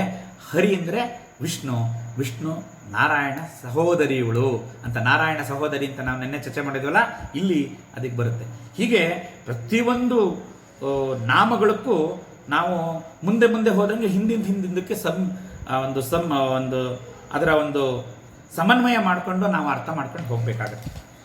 ಹ್ರೀಮತಿ, ಹ್ರೀಮತಿ ಮತಿ ಅಂದರೆ ಬುದ್ಧಿ ಅಂತ. ಇಲ್ಲಿ ಆ ಬುದ್ಧಿಸ್ವರೂಪಿಣಿ, ಆ ಬುದ್ಧಿಸ್ವರೂಪಿಣಿಯಾದ ತಾಯಿ ಹ್ರೀಮತಿ. ಆ ಬುದ್ಧಿಸ್ವರೂಪ ಸ್ವಭಾವವನ್ನು ಹೊಂದಿರೋದ್ರಿಂದ ಹ್ರೀಮತಿ. ಈ ಅಮ್ಮನವರ ಸ್ವರೂಪ ಸ್ವಭಾವ, ಆ ಸ್ವಭಾವವೇ ಲಜ್ಜೆಯಿಂದ ನಾಚಿಕೆಯಿಂದ ಕೂಡಿರ್ತಕ್ಕಂಥದ್ದು. ಇನ್ನೊಂದು ಅರ್ಥ ಹ್ರೀಮತಿ ಅನ್ನೋದಕ್ಕೆ ಲಜ್ಜಾ ಅಂತಲೂ ಒಂದು ಅರ್ಥ ಇದೆ. ಅದು ನಾಚಿಕೆಯಿಂದ ಕೂಡಿರೋದ್ರಿಂದ ಲಜ್ಜಾ ಅಂತ. ನಾವು ಕುಲಾಂಗನ, ಕುಲಾಂತಸ್ತ್ಯ ಅಂತ ನಾಮಗಳನ್ನು ನಾವು ನೋಡ್ಕೊಂಬಂದ್ವಿ. ಕುಲಾಂಗನೆ ಅಂದರೆ ಆ ಒಂದು ಸಂಪ್ರದಾಯಬದ್ಧವಾದ ಆಚರಣೆಯುಳ್ಳ ಕುಲಸ್ತ್ರೀ, ಗೃಹಿಣಿ, ಕುಲಸ್ತ್ರೀ, ಸೌಮಂಗಲಿ ಕುಲಸ್ತ್ರೀ. ಅವಳ ಸ್ವಭಾವತಃ ನಾಚಿಕೆ, ನಾಚಿಕೆನೇ ಅವಳ ಸ್ವಭಾವ. ಹಾಗಾಗಿ ನಾಚಿಕೆ ಅಂದರೆ ಮುಡುಚಿಕೊಂಡಿರತಕ್ಕಂಥದ್ದು ಅಂತ, ಮುಡುಚಿಕೊಂಡಿರ್ತಕ್ಕಂಥದ್ದು ಅಂತ. ಪದ್ಮಕೋಶ ಮುಡುಚ್ಕೊಂಡಿದೆ. ಪದ್ಮಕೋಶ ಪ್ರತೀಕಾಚಕಂ ಹೃದಯಂಚಾಪ್ಯಧೋಮುಖಂ, ಮುಡುಚ್ಕೊಂಡಿದೆ, ಅದು ಬಿಚ್ಕೋಬೇಕು, ಆಯಿತಾ? ಆ ಮುಡುಚಿಕೊಂಡಿರುವಂಥ ಸ್ಥಿತಿಲಿ ಅದನ್ನೇ ಹ್ರೀಮತಿ. ಹೃದಯಾಂತರಾಳದಲ್ಲಿ ಮುಡುಚಿಕೊಂಡು ಇರ್ತಕ್ಕಂಥ ಸರ್ವಶಕ್ತ ಆ ವಿಶ್ವಶಕ್ತಿ ಮುಡುಚಿಕೊಂಡಿದೆ. ಹಾಗಾಗಿ ಇಲ್ಲಿ ಲಜ್ಜಾ, ಅಲ್ಲಿ ಆ ಲಜ್ಜಾ ಅಂತ ಕರೀತಾರೆ. ಅದನ್ನೇ ದೇವಿ ಭಾಗವತದಲ್ಲಿ ಯಾದೇವಿ ಸರ್ವಭೂತೇಷು ಲಜ್ಜಾರೂಪೇಣ ಸಂಸ್ಥಿತ ನಮಸ್ತಸ್ಯೈ ನಮಸ್ತಸ್ಯೈ ನಮಸ್ತಸ್ಯೈ ನಮೋ ನಮಃ, ಅಷ್ಟು ಅದ್ಭುತವಾಗಿ ವರ್ಣನೆ ಬಂದಿದೆ. ಹಾಗಾಗಿ ಈ ಮುಡುಚಿಕೊಳ್ಳುವ ಅಂದರೆ ಒಳಗೆ ಎಳ್ಕೊಳ್ತಕ್ಕಂಥ, ಅಂದರೆ ಲಯಗೊಳಿಸ್ತಕ್ಕಂಥ ಶಕ್ತಿ ಇರೋಳು, ಲಯಕಾರಣಿಯ ಆಗಿರೋದ್ರಿಂದ ಆ ಮುಡುಚಿಕೊಳ್ಳೋ ಸ್ವಭಾವ ಇರೋದರಿಂದ ತನ್ನೊಳಗೆ ಎಲ್ಲವನ್ನು ಎಳಕೊಳ್ಳೋ ಒಂದು ಶಕ್ತಿ ಇರೋದರಿಂದ ಹ್ರೀಮತಿ. ಹ್ರೀಮತಿ ಅಂದರೆ ಅಂತರ್ಮುಖವಾಗಿ ಒಳಗೆ ಹೋಗಬೇಕೋ ಆ ಒಳಗೆ ಹೋಗುವುದನ್ನು ಅದರ ರಹಸ್ಯವಾಗಿ ಹ್ರೀಂ. ಹ್ರೀಂ ಅಂದರೆ ಲಯಕಾರಣಿ, ಮೋಕ್ಷಕಾರಣಿ ಅಂತಲೂ ಆಗುತ್ತೆ. ಆ ಮೋಕ್ಷಕಾರಿಣಿಯಾದ ದೇವಿ ತನ್ನೊಳಗೆ ಕೊನೆಗೆ ಎಲ್ಲ ಸಮಸ್ತ ಶಕ್ತಿಯನ್ನು ಪ್ರಕಟ ಮಾಡ್ತಾಳೆ ಹ್ರೀಂಕಾರ ರೂಪದಲ್ಲಿ. ಅದೇ ಹ್ರೀಂಕಾರದಲ್ಲಿ ಎಲ್ಲವನ್ನು ಲಯ ಮಾಡ್ಕೊತಾಳೆ. ಅವಳ ಸ್ವರೂಪ ಹೃದಯ ಎಲ್ಲಿದ್ದಾಳೆ? ಹೃದಯಾಂತರಾಳದಲ್ಲಿ ಸ್ಥಿತವಾಗಿದ್ದಾಳೆ. ಒಂದು ಮನೋಹರ ರೂಪ ಸ್ವಭಾವವನ್ನು, ಹೃದಯ ಅಂದರೆ ಆಪ್ಯಾಯಮಾನವಾಗಿರ್ತಕ್ಕಂಥದ್ದು ಅಂತೆ. ನಮಗೆ ಹೃದಯಕ್ಕೆ ತುಂಬ ಹತ್ತಿರ ಆಯಿತು ಅಂತ ಆ ಹೃದಯ ಸ್ಥಾನ ಕೇಳ್ತೀವಿ ನಾವು. ಅಂದರೆ ಆ ಹೃದಯ ತುಂಬ ಹೃದಯವಾಗಿದೆಯಪ್ಪ ಅಂತ ಹೇಳ್ತೀವಲ್ಲ, ಹಾಗೆ ಹೃದಯ ಅಂತಂದರೆ ಆ ಮನೋಹರ, ಅವಳ ರೂಪನೂ ಮನೋಹರ, ಸ್ವಭಾವನೂ ಮನೋಹರ. ಅದನ್ನು ಯಾಮಿನಿ ಅಂತ ಕರೀತಾರೆ. ಈ ಹೃದಯ ಅನ್ನಕ್ಕೆ ಯಾಮಿನಿ ಅಂತ ಕರೀತಾರೆ. ಅಂದರೆ ಹೃದಯದೊಳಗೆ ಇರುವವಳು ಯಾಮಿನಿ, ಅದರಿಂದ ಹೃದಯ. ಜಡರು ಅಂದರೆ ಅಜ್ಞಾನಿಗಳು ಅಂದರೆ ಜಡರು, ಅವಿದ್ಯಾಪರರು. ಅಜ್ಞಾನಿಗಳು ಅಂತ ಹೇಳೋಕ್ಕಲ್ಲ, ಅವಿದ್ಯಾಪರರು ಜಡರು ದೇವಾಲಯದಲ್ಲಿರುವ ಜಡಲಿಂಗವನ್ನು ನೋಡಿದಂತೆ ಯಾವ ಯೋಗಿಗಳು ಜ್ಞಾನಿಗಳು ಒಳಗಿರುವ ಆತ್ಮಲಿಂಗವನ್ನು ನೋಡ್ತಾರೆ. ಇದನ್ನೇ ಶಂಕರರು ಆರಾಧಯಾಮಿ ಮಣಿಸನ್ನಿಭ ಆತ್ಮಲಿಂಗಂ ಮಾಯಾಪುರಿ ಹೃದಯ ಪಂಕಜ ಸನ್ನಿವಿಷ್ಟಂ ಅಂತ ಹೇಳಿರೋದು. ಹಾಗಾಗಿ ಈ ಹ್ರೀಂಕಾರವನ್ನು ಹೃದಯದಲ್ಲಿ ಆರಾಧನೆ ಮಾಡಬೇಕು. ಬೀಜಾಕ್ಷರ ಹೇಳಿದರೂ ಸಹ ಗುರುಮುಖೇನ ಉಪದೇಶ ಇಲ್ಲದಲೇ ಯಾರು ಯಾವ ಒಂದು ಎಕ್ಸ್ಪೆರಿಮೆಂಟ್ ಮಾಡೋಕ್ಕೆ ಹೋಗಬೇಡಿ. ಇದನ್ನು ನಾಮರೂಪವಾಗಿ ಎಷ್ಟು ಸ್ವೀಕಾರ ಮಾಡಬೇಕೋ ಅಷ್ಟು ಮಾತ್ರ ಮಾಡಿ, ನಾಮರೂಪವಾಗಿ ಎಷ್ಟು ಅನುಸಂಧಾನ ಮಾಡಬೇಕೋ ಹೇಳಿ, ಭಾವರೂಪದಲ್ಲಿ ಇಷ್ಟೆಲ್ಲ ಅರ್ಥಗಳನ್ನು ಸ್ಫುರಣೆ ಮಾಡಿ ಭಾವ ಜಾಗರಣೆ ಮಾಡಿಕೊಂಡ್ರೆ ಭವಾನಿ ಭಾವನಾಗಮ್ಯ ಅವಳು ಹೊಂದಕ್ಕಾಗುತ್ತೆ. ಹಾಗಾಗಿ ನಾವು ಮುಂದಿನ ನಾಮವನ್ನು ಪ್ರವೇಶ ಮಾಡೋಣ. ಹ್ರೀಂಕಾರಿ ಹ್ರೀಮತಿ ಹೃದಯ ಹೇಯೋಪಾದೇಯ ವರ್ಜಿತ. ಇದು ಒಂದು ಅದ್ಭುತವಾದ ನಾಮ. ಇಲ್ಲಿ ಇದು ಉಪನಿಷತ್ ಪರವಾದ ನಾಮಗಳು. ಈಗ ನಾವು ನಾಮರೂಪ ವಿವರ್ಜಿತ, ಹೇಯೋಪಾದೇಯ ವರ್ಜಿತ, ಈ ಥರ ಇದೆಲ್ಲ ಏನು ಬಂದಿದೆ, ಇದೆಲ್ಲ ಉಪನಿಷತ್ ಪರವಾದ ನಾಮಗಳು. ಅದು ಛಂದೋಗ್ಯ ಉಪನಿಷತ್ತಲ್ಲಿ ಬಂದಿತ್ತು. ಇಲ್ಲಿ ಹೇಯೋಪಾದೇಯ ವರ್ಜಿತ ಅಂದರೆ ಹೇಯ ಮತ್ತು ಉಪಾದೇಯ ಅಂತ. ಹೇಯ ಪ್ಲಸ್ ಉಪಾದೇಯ ವರ್ಜಿತ ಎರಡು ಸೇರಿ ಹೇಯೋಪಾದೇಯ ವರ್ಜಿತ. ಹೇಯ ಅಂದರೆ ಯಾವುದು? ಹೇಯವಾದ ಕರ್ಮ ಅಂದರೆ ಅದನ್ನು ಕೆಲವು ಹೇಯವಾದದ್ದು, ಕೆಲವೊಂದು ಉಪಾದೇಯವಾದದ್ದು. ಉಪಾದೇಯವಾದದ್ದು ಅಂತಂದರೆ ತೆಗೆದುಕೊಳ್ತಕ್ಕಂಥದ್ದು ಅಂತ. ಅದು ಉಪಾಸನೆಗೆ ಯೋಗ್ಯವಾದದ್ದು, ಅನುಸರಿಸುವುದಕ್ಕೆ ಯೋಗ್ಯವಾಗಿರ್ತಕ್ಕಂಥದ್ದು ಉಪಾದೇಯವಾದದ್ದು. ಮತ್ತು ಹೇಯ ಅಂದರೆ ಬಿಡ್ತಕ್ಕಂಥದ್ದು, ಅದನ್ನು ಮಾಡ್ತಕ್ಕಂಥದ್ದಲ್ಲ. ಹೇಯವಾಗಿರ್ತಕ್ಕಂಥದ್ದು ಅಂದರೆ ಬೇಡ ಅಂತ. ಅದನ್ನೇ ದುಃಖ ಸುಖ, ದುಃಖ ಹೇಯ, ಸುಖ ಉಪಾದೇಯ. ಅದೇ ಥರ ನಷ್ಟ ಹೇಯ, ಲಾಭ ಉಪಾದೇಯ. ಆಮೇಲೆ ವಿಧಿ ಹೇಯ ಅಲ್ಲ, ವಿಧಿ ಮತ್ತು ನಿಷೇಧ ಅಂತ ಬರುತ್ತೆ. ವಿಧಿ ಉಪಾದೇಯ, ನಿಷೇಧ ಅಂದರೆ ವಿಧಿತ ಕರ್ಮಗಳು ಮತ್ತು ಅವಿಹಿತ ಕರ್ಮಗಳು. ಕೆಲವು ಕರ್ಮಗಳನ್ನು ಮಾಡಬೇಕು ಅಂತ ಶ್ರುತಿಗಳು ಹೇಳ್ತವೆ, ಕೆಲವು ಕರ್ಮಗಳನ್ನು ಮಾಡಬಾರ್ದು ಅಂತ ಹೇಳ್ತವೆ. ಆ ಮಾಡಬೇಕಾಗಿರೋ ಕರ್ಮವನ್ನು ಬಿಡುವುದು ಹೇಯ, ಮಾಡಬಾರ್ದಂಥ ಕರ್ಮಗಳನ್ನು ಮಾಡುವುದು ಹೇಯ. ವೇದಗಳಲ್ಲಿ ವೇದಾಂತದಲ್ಲಿ ಹೇಳಿರ್ತಕ್ಕಂಥ ಕರ್ಮಗಳನ್ನು ಮಾಡ್ತಕ್ಕಂಥದ್ದೇ ಉಪಾದೇಯ ಅಂತಲೂ ಅರ್ಥ ಆಗುತ್ತೆ. ಹೀಗಾಗಿ ಈ ದ್ವಂದ್ವ ರೂಪವಾಗಿರೋದು ಯಾವುದು? ಹೇಯ ಮತ್ತು ಉಪಾದೇಯ. ಇವೆರಡೂ ಹೇಯೋಪಾದೇಯ ವರ್ಜಿತ. ಇವುಗಳಿಗೆ, ಈ ದ್ವಂದ್ವಗಳಿಗೆ ಅತೀತರಾಗಿರ್ತಕ್ಕಂಥ ಸ್ವರೂಪವನ್ನು ಹೊಂದಿರತಕ್ಕಂಥವಳು, ಇವೆರಡನ್ನೂ ಮೀರಿ ನಿಂತವಳು ಅಂತ ಇದರ ಅರ್ಥ. ಹೇಯೋಪಾದೇಯ ವರ್ಜಿತ. ಇಲ್ಲಿ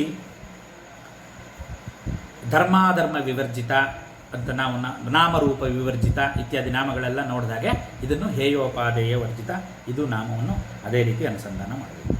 ಇಲ್ಲಿವರೆಗೆ ಉಪನಿಷತ್ ಪರವಾದ ವೇದ ಮತ್ತು ವೇದಾಂತದ ವಿಚಾರಗಳನ್ನು ಒಳಗೊಂಡ ನಾಮಗಳನ್ನು ನಾವು ನೋಡಿದ್ವಿ. ಇನ್ನು ಮುಂದೆ ಇದು ಭಾನುವಿದ್ಯೆನೇ ಬರುತ್ತೆ. ಭಾನುವಿದ್ಯಾ ಪ್ರಧಾನವಾದ ನಾಮಗಳು. ಈ ಹ್ರೀಂಕಾರದ ಇಷ್ಟು ಒಂದು ವಿಚಾರಗಳು, ಅದು ಉಪಾಸನಾ ಪರವಾದ ಕೆಲವು ವಿಚಾರಗಳನ್ನು ನಾವು ಮಾತಾಡೋ ಹಾಗಿಲ್ಲ, ಹೇಳೋ ಹಾಗಿಲ್ಲ. ಅದು ಗುರುಮುಖಿಯನ್ನು ತಿಳಿಬೇಕು. ಆ ಒಂದು ಎಲ್ಲ ವಿಚಾರಗಳನ್ನು ಈ ಭಾನುವಿದ್ಯೆಯನ್ನು ಒಳಗೊಂಡಿರ್ತಕ್ಕಂಥ ಈ ನಾಮಗಳು ಇಲ್ಲಿ ಭುವನೇಶ್ವರಿ ವಿದ್ಯೆ. ನಾವು ಯಾವುದು ಪುರುಷಾರ್ಥ ಪ್ರದಾ ಪೂರ್ಣ ಭೋಗಿನಿ ಭುವನೇಶ್ವರಿಯಿಂದ ಪ್ರಾರಂಭ ಮಾಡಿರೋದು, ಈ ಭುವನೇಶ್ವರಿ ವಿದ್ಯೆ ಮುಂದುವರಿತಾ ಇದೆ. ಅದರ ಅಂಗವಾಗಿ ಇವೆಲ್ಲ ಬರುತ್ತೆ. ಇನ್ನು ಮುಂದೆ ನಾವು ಹೇಳಲಿಕ್ಕೆ ಬರ್ತಕ್ಕಂಥ ನಾಮಗಳೇನಿದೆ ಇದೆಲ್ಲ ರಕಾರ ಪ್ರಧಾನವಾದ ನಾಮಗಳು.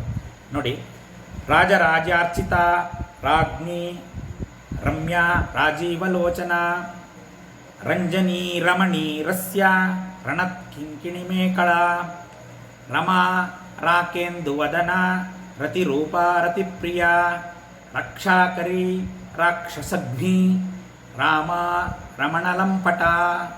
ಇಲ್ಲಿವರೆಗೂ ಅಂದರೆ ಈ 71, 72ನೇ ಶ್ಲೋಕ ರಕಾರದಿಂದ ಪ್ರಾರಂಭವಾಗ್ತಕ್ಕಂಥ ಒಂದು ವಿಶೇಷವಾದ, ಇಲ್ಲಿ ರಕಾರ ಅಂದರೆ ಅಗ್ನಿ ಬೀಜ, ಇಲ್ಲಿ ಇನ್ನೊಂದು ಬೀಜಾಕ್ಷರ ರಕಾರ ಅಗ್ನಿ ಬೀಜ.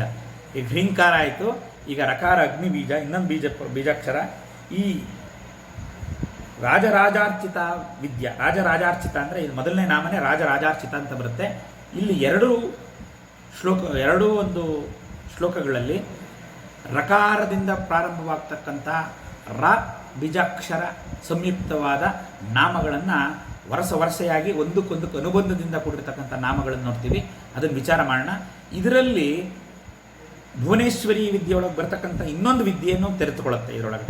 ಅದು ಯಾವುದಪ್ಪ ಅಂದರೆ ರಾಜರಾಜಾರ್ಚಿತ ನಾಮ ಪ್ರವೇಶ ಮಾಡಿದಾಗ ನಮಗೆ ಗೊತ್ತಾಗುತ್ತೆ ಅದು ಯಾವ ವಿದ್ಯೆ ಅಂತ. ರಾಜರಾಜಾರ್ಚಿತ ಅಂದರೆ ಯಾವುದು?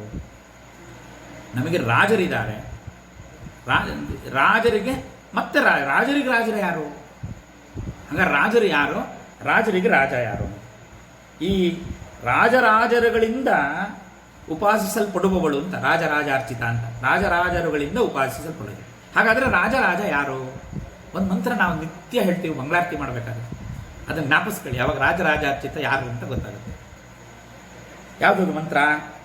ರಾಜಾದಿರಾಜಾಯ ಪ್ರಸಹ್ಯ ಸಾಹಿನೇ ನಮೋ ವಯಂ ವೈ ಶ್ರವಣಾಯ ಕುರ್ಮಹೆ ಸಮೇ ಕಾಮಾನ್ ಕಾಮಾಯ ಮಹ್ಯಂ ಕಾಮೇಶ್ವರೋ ವೈ ಶ್ರವಣೋ ದದಾತು. ಮುಂದೆ ಕಕಾರ ಪ್ರಧಾನವಾದ ಬೀಜಾಕ್ಷರಗಳು ಬರುತ್ತೆ. ಯಾವುದು? ಈ ರಕಾರ ಮುಗಿತಿದ್ದಂಗೆ ಕಾಮಕಲಾ ರೂಪ ಕದಂಬ ಕುಸುಮ ಪ್ರಿಯ ಕಲ್ಯಾಣಿ ಜಗತಿ ಕಂದ ಕಕಾರದಿಂದ ಬರತಕ್ಕಂಥ ನಾಮ ಬರುತ್ತೆ. ಅಲ್ಲಿ ಹೋಣ. ಇಲ್ಲಿ ರಾಜಾದಿರಾಜಾಯ ಪ್ರಸಖ್ಯ ಸಾಹಿನೇ ನಮೋ ವಯಂ ವೈಶ್ರವಣಾಯ ಕುರ್ಮಹೆ. ವೈಶ್ರವಣ ಅಂದರೆ ಯಾರು? ಕುಬೇರನಿಗೆ ವೈಶ್ರವಣ ಅಂತ ಕರೀತಾರೆ. ಅವನು ಐಶ್ವರ್ಯಗಳಿಗೆ ಅಧಿದೇವತೆ. ಆ ಸ್ತ್ರೀಯ ಶ್ರೀ ಅಂದರೆ ಲಕ್ಷ್ಮೀ ಸ್ವರೂಪಳಾದ ಶ್ರೀ ಲಕ್ಷ್ಮಿ, ಅವಳ ಸಂಪತ್ತನ್ನು ಕಾಪಾಡ್ತಕ್ಕಂಥವನು ಕುಬೇರ. ಆದ್ದರಿಂದ ಆ ಕುಬೇರನ ಅನುಗ್ರಹ ಆಗಬೇಕು. ರಾಜಾದಿರಾಜಾಯ ಪ್ರಸಖ್ಯ ನಮೋ ವಯಂ ವೈಶ್ರವಣಾಯ ಕುರ್ಮೆ, ಆ ವೈಶ್ರವಣನಾಗಬೇಕು, ಅವನಷ್ಟು ಸಂಪದ್ಭರಿತರಾಗಬೇಕು ಅಂತ ಎಲ್ಲ ರಾಜರು ಎಲ್ಲ ಕೋರ್ಕತಾರೆ. ಹಾಗಾಗಿ ರಾಜಾದಿರಾಜ ಯಾರಪ್ಪ ಅಂತಂದರೆ ಅವನು ಕುಬೇರ ಅಂತ. ಇಲ್ಲಿ ಕುಬೇರ ಶ್ರೀವಿದ್ಯಾಪರವಾದ 10 ಜನರ ಬಗ್ಗೆ ವಿಚಾರ ಮಾಡಿದ್ದೀವಿ. ಯಾರ್ಯಾರು ಹೇಳಿದರು? ಕಾಳಿ ವಿದ್ಯಾ, ಕಾದಿ ವಿದ್ಯಾ, ಹಾದಿ ವಿದ್ಯಾ.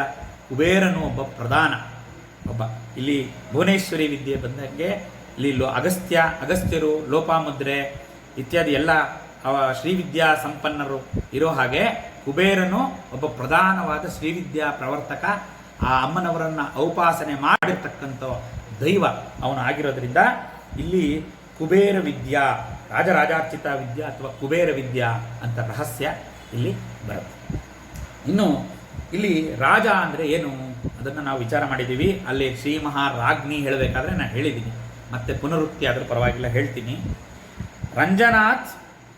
ರಂಜನತ್ವಾತ್ ರಾಜ ಅಂತ. ಯಾರು ಪ್ರಜೆಗಳನ್ನು ಸದಾ ರಂಜಿಸ್ತಾನೋ, ಆ ರಂಜನೆಯಲ್ಲಿ ಇಟ್ಟಿರ್ತಾನೋ, ಅವರ ಒಂದು ಸಂತೋಷದಲ್ಲಿ ಎಲ್ಲ ಪ್ರಜೆಗಳು ಆನಂದದಲ್ಲಿರುವಂತೆ ನೋಡಿಕೊಳ್ಳುತ್ತಾನೋ ಅವನಿಗೆ ರಾಜ ಅಂತ ಹೆಸರು. ಹಾಗಾಗಿ ಅವನು ಯಾರು ಆನಂದದಲ್ಲಿ ಇಡೋದಕ್ಕೆ ಏನೇನು ಬೇಕೋ ಅದನ್ನೆಲ್ಲ ಮಾಡ್ತಾನೆ. ಹಾಗಾಗಿ ಅವನು ರಾಜ ಅಂತ. ಇಲ್ಲಿ ರಾಜ ಅಂತಂದರೆ ಆನಂದದಲ್ಲಿರುವವನು, ಎಲ್ಲರನ್ನೂ ಆನಂದದಲ್ಲಿರುವವನು ರಾಜ ಅಂತ. ರಾಜ ಅನ್ನೋಕ್ಕೆ ಇನ್ನೊಂದು ಅರ್ಥ ಪ್ರಕಾಶಮಾನವಾಗಿರೋನು, ತೇಜಸ್ಸಿನಿಂದ ಕೂಡಿರ್ತಕ್ಕಂಥವನ್ನು ರಾಜ ಅಂತ ಕರೀತಾರೆ. ಆ ಪ್ರಕಾಶಿಸುವುದು ತೇಜಸ್ಸಿಂದ ಕೂಡಿರ್ತಕ್ಕಂಥದ್ದು ಇಲ್ಲಿ ಯಾವುದೋ ಜ್ಞಾನ. ಆ ಜ್ಞಾನದಿಂದ, ಜ್ಞಾನ ಪ್ರಕಾಶಿಸಲ್ಪಡುವ ಶುದ್ಧ ಜ್ಞಾನದಿಂದ ಉತ್ಪತ್ತಿಯಾಗುವ ಆನಂದ, ಆ ಆನಂದದ ಪ್ರತೀಕವೇ ಆ ಜ್ಞಾನಾನಂದ ಸ್ವರೂಪ. ಇದನ್ನೇ ಚಿಂತನೆ ಮಾಡಬೇಕು. ಬರೀ ಮೇಲಿನ ಸ್ಥೂಲ ಅರ್ಥ ರಾಜ ಅಂದರೆ ಯಾರೋ ಒಬ್ಬ ಕಿರೀಟ ಧರಿಸ್ಕೊಂಡು ಸಿಂಹಾಸನದ ಮೇಲೆ ಕೂತಿರೋನು ರಾಜ ಅಂತ ಅರ್ಥ ಮಾಡ್ಕೊಳ್ಳೋದಲ್ಲ. ಆ ನಾಮಗಳ ಒಳ ಹೋಗಬೇಕು. ಆವಾಗ ನಮಗೆ ಆ ರಹಸ್ಯಾರ್ಥಗಳು ನಮಗೆ ಅರ್ಥ ಆಗುತ್ತೆ. ಅಂದರೆ ಆ ಜ್ಞಾನಾನಂದ ಅಧಿಕಾರ ಯಾರಿಗಿದೆ? ಆ ಜ್ಞಾನಾನಂದ ಅಧಿಕಾರ ರಾಜಾದಿರಾಜ ಶ್ರೀ ಮಹಾರಾಜ್ಞಿಯಾದ ಆ ಆ ಲಲಿತಾ ತ್ರಿಪುರ ಸುಂದರಿ ಅವಳಿಗೆ ಮಾತ್ರ ಇರೋದ್ರಿಂದ ರಾಜಾರ್ಚಿತ ರಾಜ್ಞಿ, ಇದಕ್ಕೆ ಅನುಬಂಧ ಆಗಿರ್ತಕ್ಕಂಥ, ಇದಕ್ಕೆ ಮುಂದಿನ ಅರ್ಥವನ್ನು ಸೂಚಿಸ್ತಕ್ಕಂಥದ್ದು. ರಾಜಾದಿರಾಜ ಯಾರು? ರಾಜ್ಞಿ. ಇಲ್ಲಿ ರಾಜಾರ್ಚಿತ ರಾಜ್ಞಿ ಅಂತ ಮುಂದಿನ ನಾಮ ನಿಕ್ಷೇಪ ಮಾಡಿದ್ದಾರೆ. ಅಲ್ಲಿ ಈ ಜ್ಞಾನಾನಂದ ಅಧಿಕಾರವನ್ನು ಕೊಡತಕ್ಕಂಥ, ಜ್ಞಾನ ಮತ್ತು ಆನಂದವನ್ನು ಕರುಣಿಸ್ತಕ್ಕಂಥ ಅಧಿಕಾರ. ಇದು ನೆಟ್ ಹೋಯ್ತು.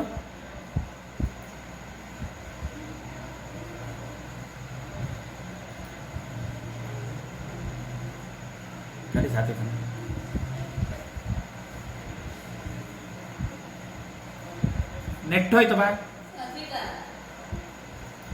ಪಾಸ್ ಮಾಡು, ವಿಡಿಯೋ ಪಾಸ್ ಮಾಡು. ನೆಟ್ ಹೋಯ್ತು. ಶ್ರೀಮಾತ್ರೇ ನಮಃ. ರಾಜಾರ್ಚಿತ ರಾಜ್ಞಿ ಅಂತ ಹೇಳ್ತಾ ಇದ್ದೆ. ರಾಜ್ಞಿ ಅಂದರೆ ರಾಜರಿಂದ ಅರ್ಚಿಸಲ್ಪಡ್ತಕ್ಕಂಥ ಆ ಒಂದು ಜ್ಞಾನಾನಂದಾಧಿಕಾರವನ್ನು ಹೊಂದಿರತಕ್ಕಂಥ ತಾಯಿ.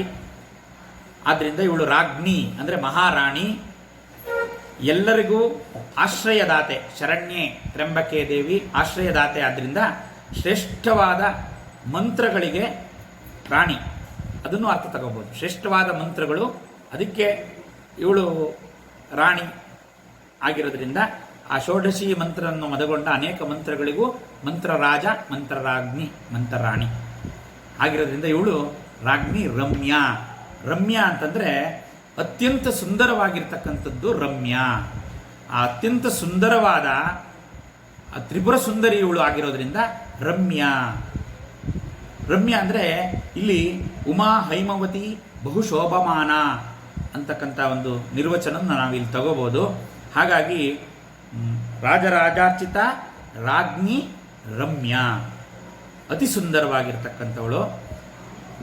ರಾಜೀವಲೋಚನ, ರಮ್ಯಾ ರಾಜೀವಲೋಚನ. ಇಲ್ಲಿ ರಾಜೀವಲೋಚನ ಅಂತಂದರೆ ಇದು ರಾಜೀವಲೋಚನ ಯಾರು? ರಾಜೀವಲೋಚನ ಅಂದರೆ ಅಲ್ಲಿ ಪದ್ಮದಂತಿರುವ ಕಣ್ಣನ್ನು ಹೊಂದಿರತಕ್ಕಂಥವಳು.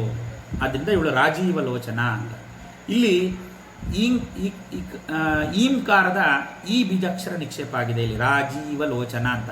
ಇಲ್ಲಿ ಸುಮ್ಮನೆ ರಾಜ್ಞಿ, ರಮ್ಯಾ, ರಾಜೀವಲೋಚನ ಮತ್ತು ಮುಂದೆ ಬರ್ತಕ್ಕಂಥ ನಾಮ ರಂಜನಿ, ರಮಣಿ, ಅದರದ್ದು ಸ್ಥೂಲ ಅರ್ಥನ ನೋಡೋಣ. ಆದರೆ ಇದು ಹಿಂದ್ಗಡೆ ಒಂದು ಬೀಜಾಕ್ಷರ ರಹಸ್ಯ ಇದೆ, ಅದನ್ನು ಆಮೇಲೆ ನೋಡೋಣ.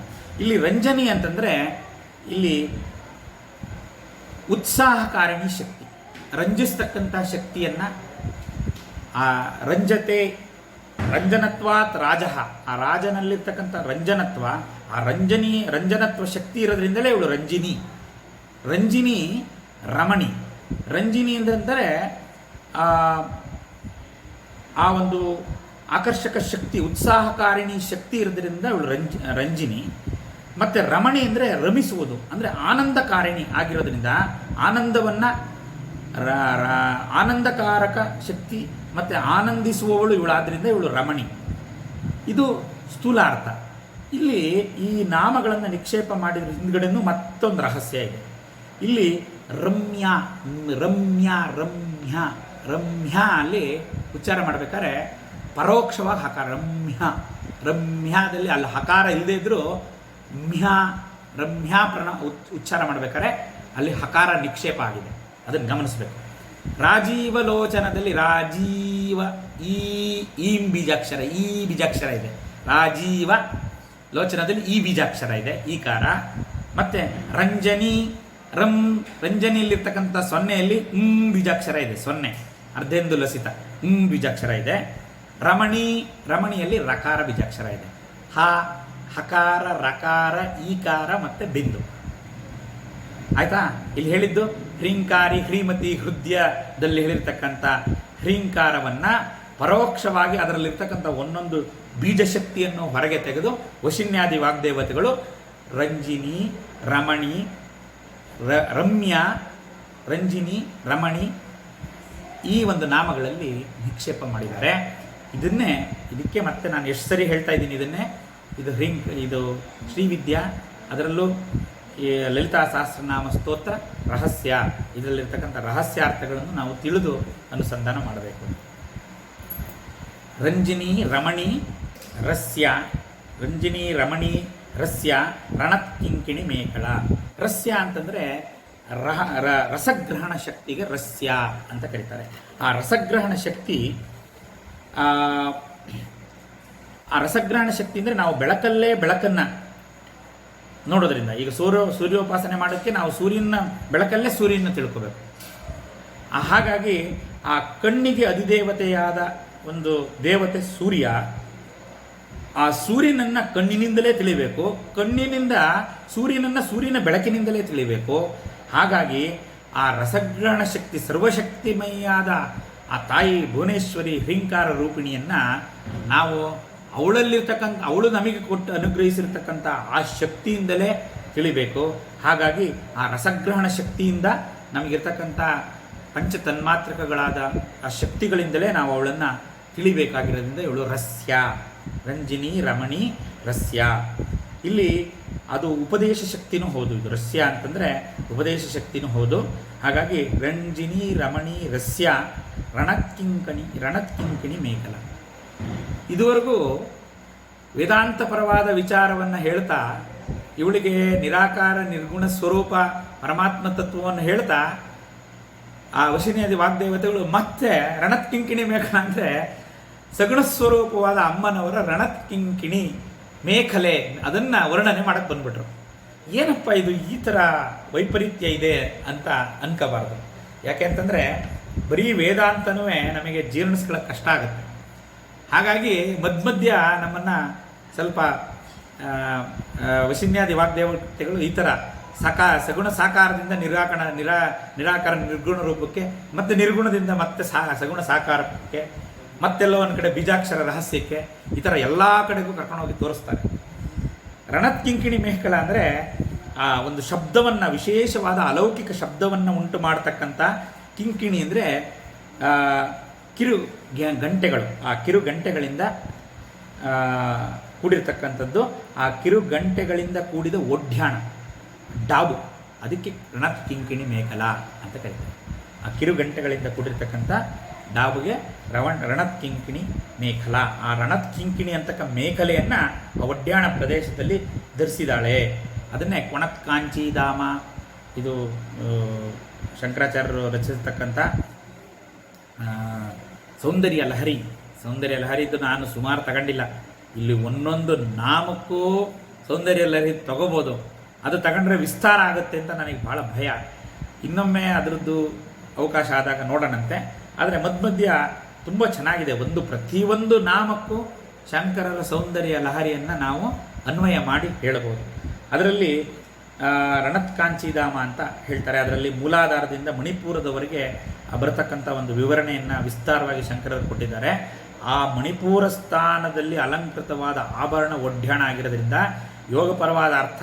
ಮೇಲ್ಗಡೆ ನಾವು ಆ ರೂಪವೈಭವನೂ ಆಸ್ವಾದನೆ ಮಾಡಬೇಕು, ಅದರ ಜೊತೆಗಿರ್ತಕ್ಕಂಥ ಯೋಗ ರಹಸ್ಯವನ್ನು ಇದರೊಳಗಡೆ ತಿಳಿಬೇಕು. ಆ ಪ್ರದೇಶ ಅದನ್ನು ರಣತ್ಕಿಂಕಣಿ ಮೇಖಲ ಅಂತಕ್ಕಂಥ ನಾಮ ಅಂದರೆ ಶಬ್ದೋತ್ಪತ್ತಿ ಆಗ್ತಕ್ಕಂಥ ಸ್ಥಾನವನ್ನು ಸೂಚಿಸುತ್ತೆ. ಪರಾಪಶ್ಯಂತಿ ಮಧ್ಯಮ ವೈಖರಿ ವಾಕ್ ಸ್ವರೂಪವಾದ ವಾಕ್ ಶಬ್ದ ನಾದ.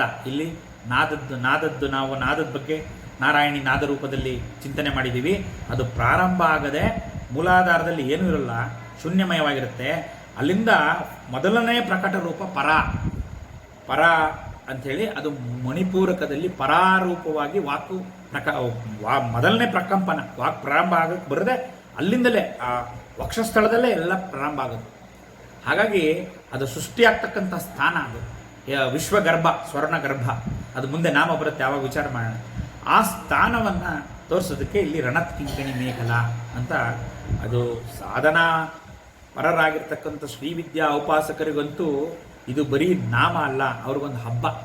ಅವರಿಗೆ ಆ ಯೋಗ ಮತ್ತು ಉಪಾಸನಾ ರಹಸ್ಯಗಳನ್ನು ಅಷ್ಟು ಪುಂಖಾನುಪುಂಖವಾಗಿ ಹೇಳ್ತಕ್ಕಂಥ, ಅವರು ಮಾಡ್ತಕ್ಕಂಥ ಸಾಧನೆಗೆ ಅದು ಒಂದು ಪೂರಕವಾಗಿ ಒಂದು ಪ್ರೂಫ್ ಇಲ್ಲಿ ಸಹಸ್ರನಾಮ ಸ್ತೋತ್ರದಲ್ಲಿ ನಮಗೆ ಸಿಗುತ್ತೆ. ರಣತ್ಕಿಂಕಿಣಿ ಮೇಖಲ, ರಂಜನಿ ರಮಣಿ ರಸ್ಯ ರಣತ್ಕಿಂಕಣಿ ಮೇಖಲ. ಮುಂದಿನ ನಾಮ ರಮಾ ರಾಕೇಂದು ವದನ ರತಿರೂಪ ರತಿಪ್ರಿಯ. ಇಲ್ಲಿ ರಕಾರ ಅದದ್ದು ಅದು ಮುಂದೆ ಹೇಳ್ತೀನಿ. ರಾಮ್ ಬೀಜಾಕ್ಷರ ಬಂದಾಗ ರಕಾರ ಬೀಜಾಕ್ಷರದ್ದು ವಿಚಾರ ಮಾಡೋಣ. ಆದರೆ ಅದೆಲ್ಲ ಇಲ್ಲಿ ರಕಾರದ ಪ್ರತಿಯೊಂದರಲ್ಲೂ ನಿಕ್ಷೇಪ ಆಗಿದೆ. ಅದನ್ನ ಪ್ರತಿಯೊಂದು ನಾಮದಲ್ಲೂ ಹೇಳಲಿಕ್ಕೆ ಹೋಗಲ್ಲ. ರಮಾ ರಾಕೆಂದು ವದನ. ರಮಾ ಅಂತಂದರೆ ಶ್ರೀ, ಆ ಲಕ್ಷ್ಮಿಗೆ, ಲಕ್ಷ್ಮಿಯ ನಾಮ, ಆ ಲಕ್ಷ್ಮೀ ಸ್ವರೂಪಿಣಿ, ಆ ಲಕ್ಷ್ಮೀ ಕಳಾ ಸ್ವರೂಪಿಣಿ, ಮಹಾಕಾಳಿ, ಮಹಾಲಕ್ಷ್ಮಿ, ಮಹಾಸರಸ್ವತಿ, ತ್ರಿಗುಣಾತ್ಮಿಕ, ಲಲಿತಾ ತ್ರಿಪುರ ಸುಂದರಿ. ಆ ಮಹಾಕಾಳಿ ಸ್ವರೂಪ, ಮಹಾಲಕ್ಷ್ಮಿ ಸ್ವರೂಪ ರಮಾ. ರಮಾ ಅಂದರೆ ಇಲ್ಲಿ ಶ್ರೀ ಅಂತ. ರಾಕೇಂದು ವದನ ಅಂದರೆ ರಾಕ ಇಂದು. ರಾಕೇಂದು ಅಂತಂದರೆ ಪೂರ್ಣಚಂದ್ರ ಕಳೆ. ರಾಕೇಂದು ವದನ ಅಂದರೆ ಆ ಪೂರ್ಣಚಂದ್ರ ಕಳೆಗೆ ರಾಕೇಂದು ವದನ. ಆ ಪೂರ್ಣಚಂದ್ರ ಕಳೆಯ ಮುಖದಂತಿರುವವಳು ರಮಾ. ರಮಾ ರಾಕೇಂದು ವದನ. ಇಲ್ಲಿ ಮತ್ತೆ ಬೀಜಾಕ್ಷರಗಳು, ನೀವು ಎಲ್ಲಿ ಯಾವ ನಾಮ ತಗೊಂಡ್ರು ಅದರಲ್ಲಿ ಬೀಜಾಕ್ಷರ ಇದೆ. ರಮಾ ಅಂತಕ್ಕಂಥದ್ದು, ರಮಾ ಲಕ್ಷ್ಮಿಯ ನಾಮ ಅಂತ ಹೇಳಿದೆ. ಲಕ್ಷ್ಮಿಯ ಬೀಜಾಕ್ಷರ ಯಾವುದು? ಶ್ರೀ.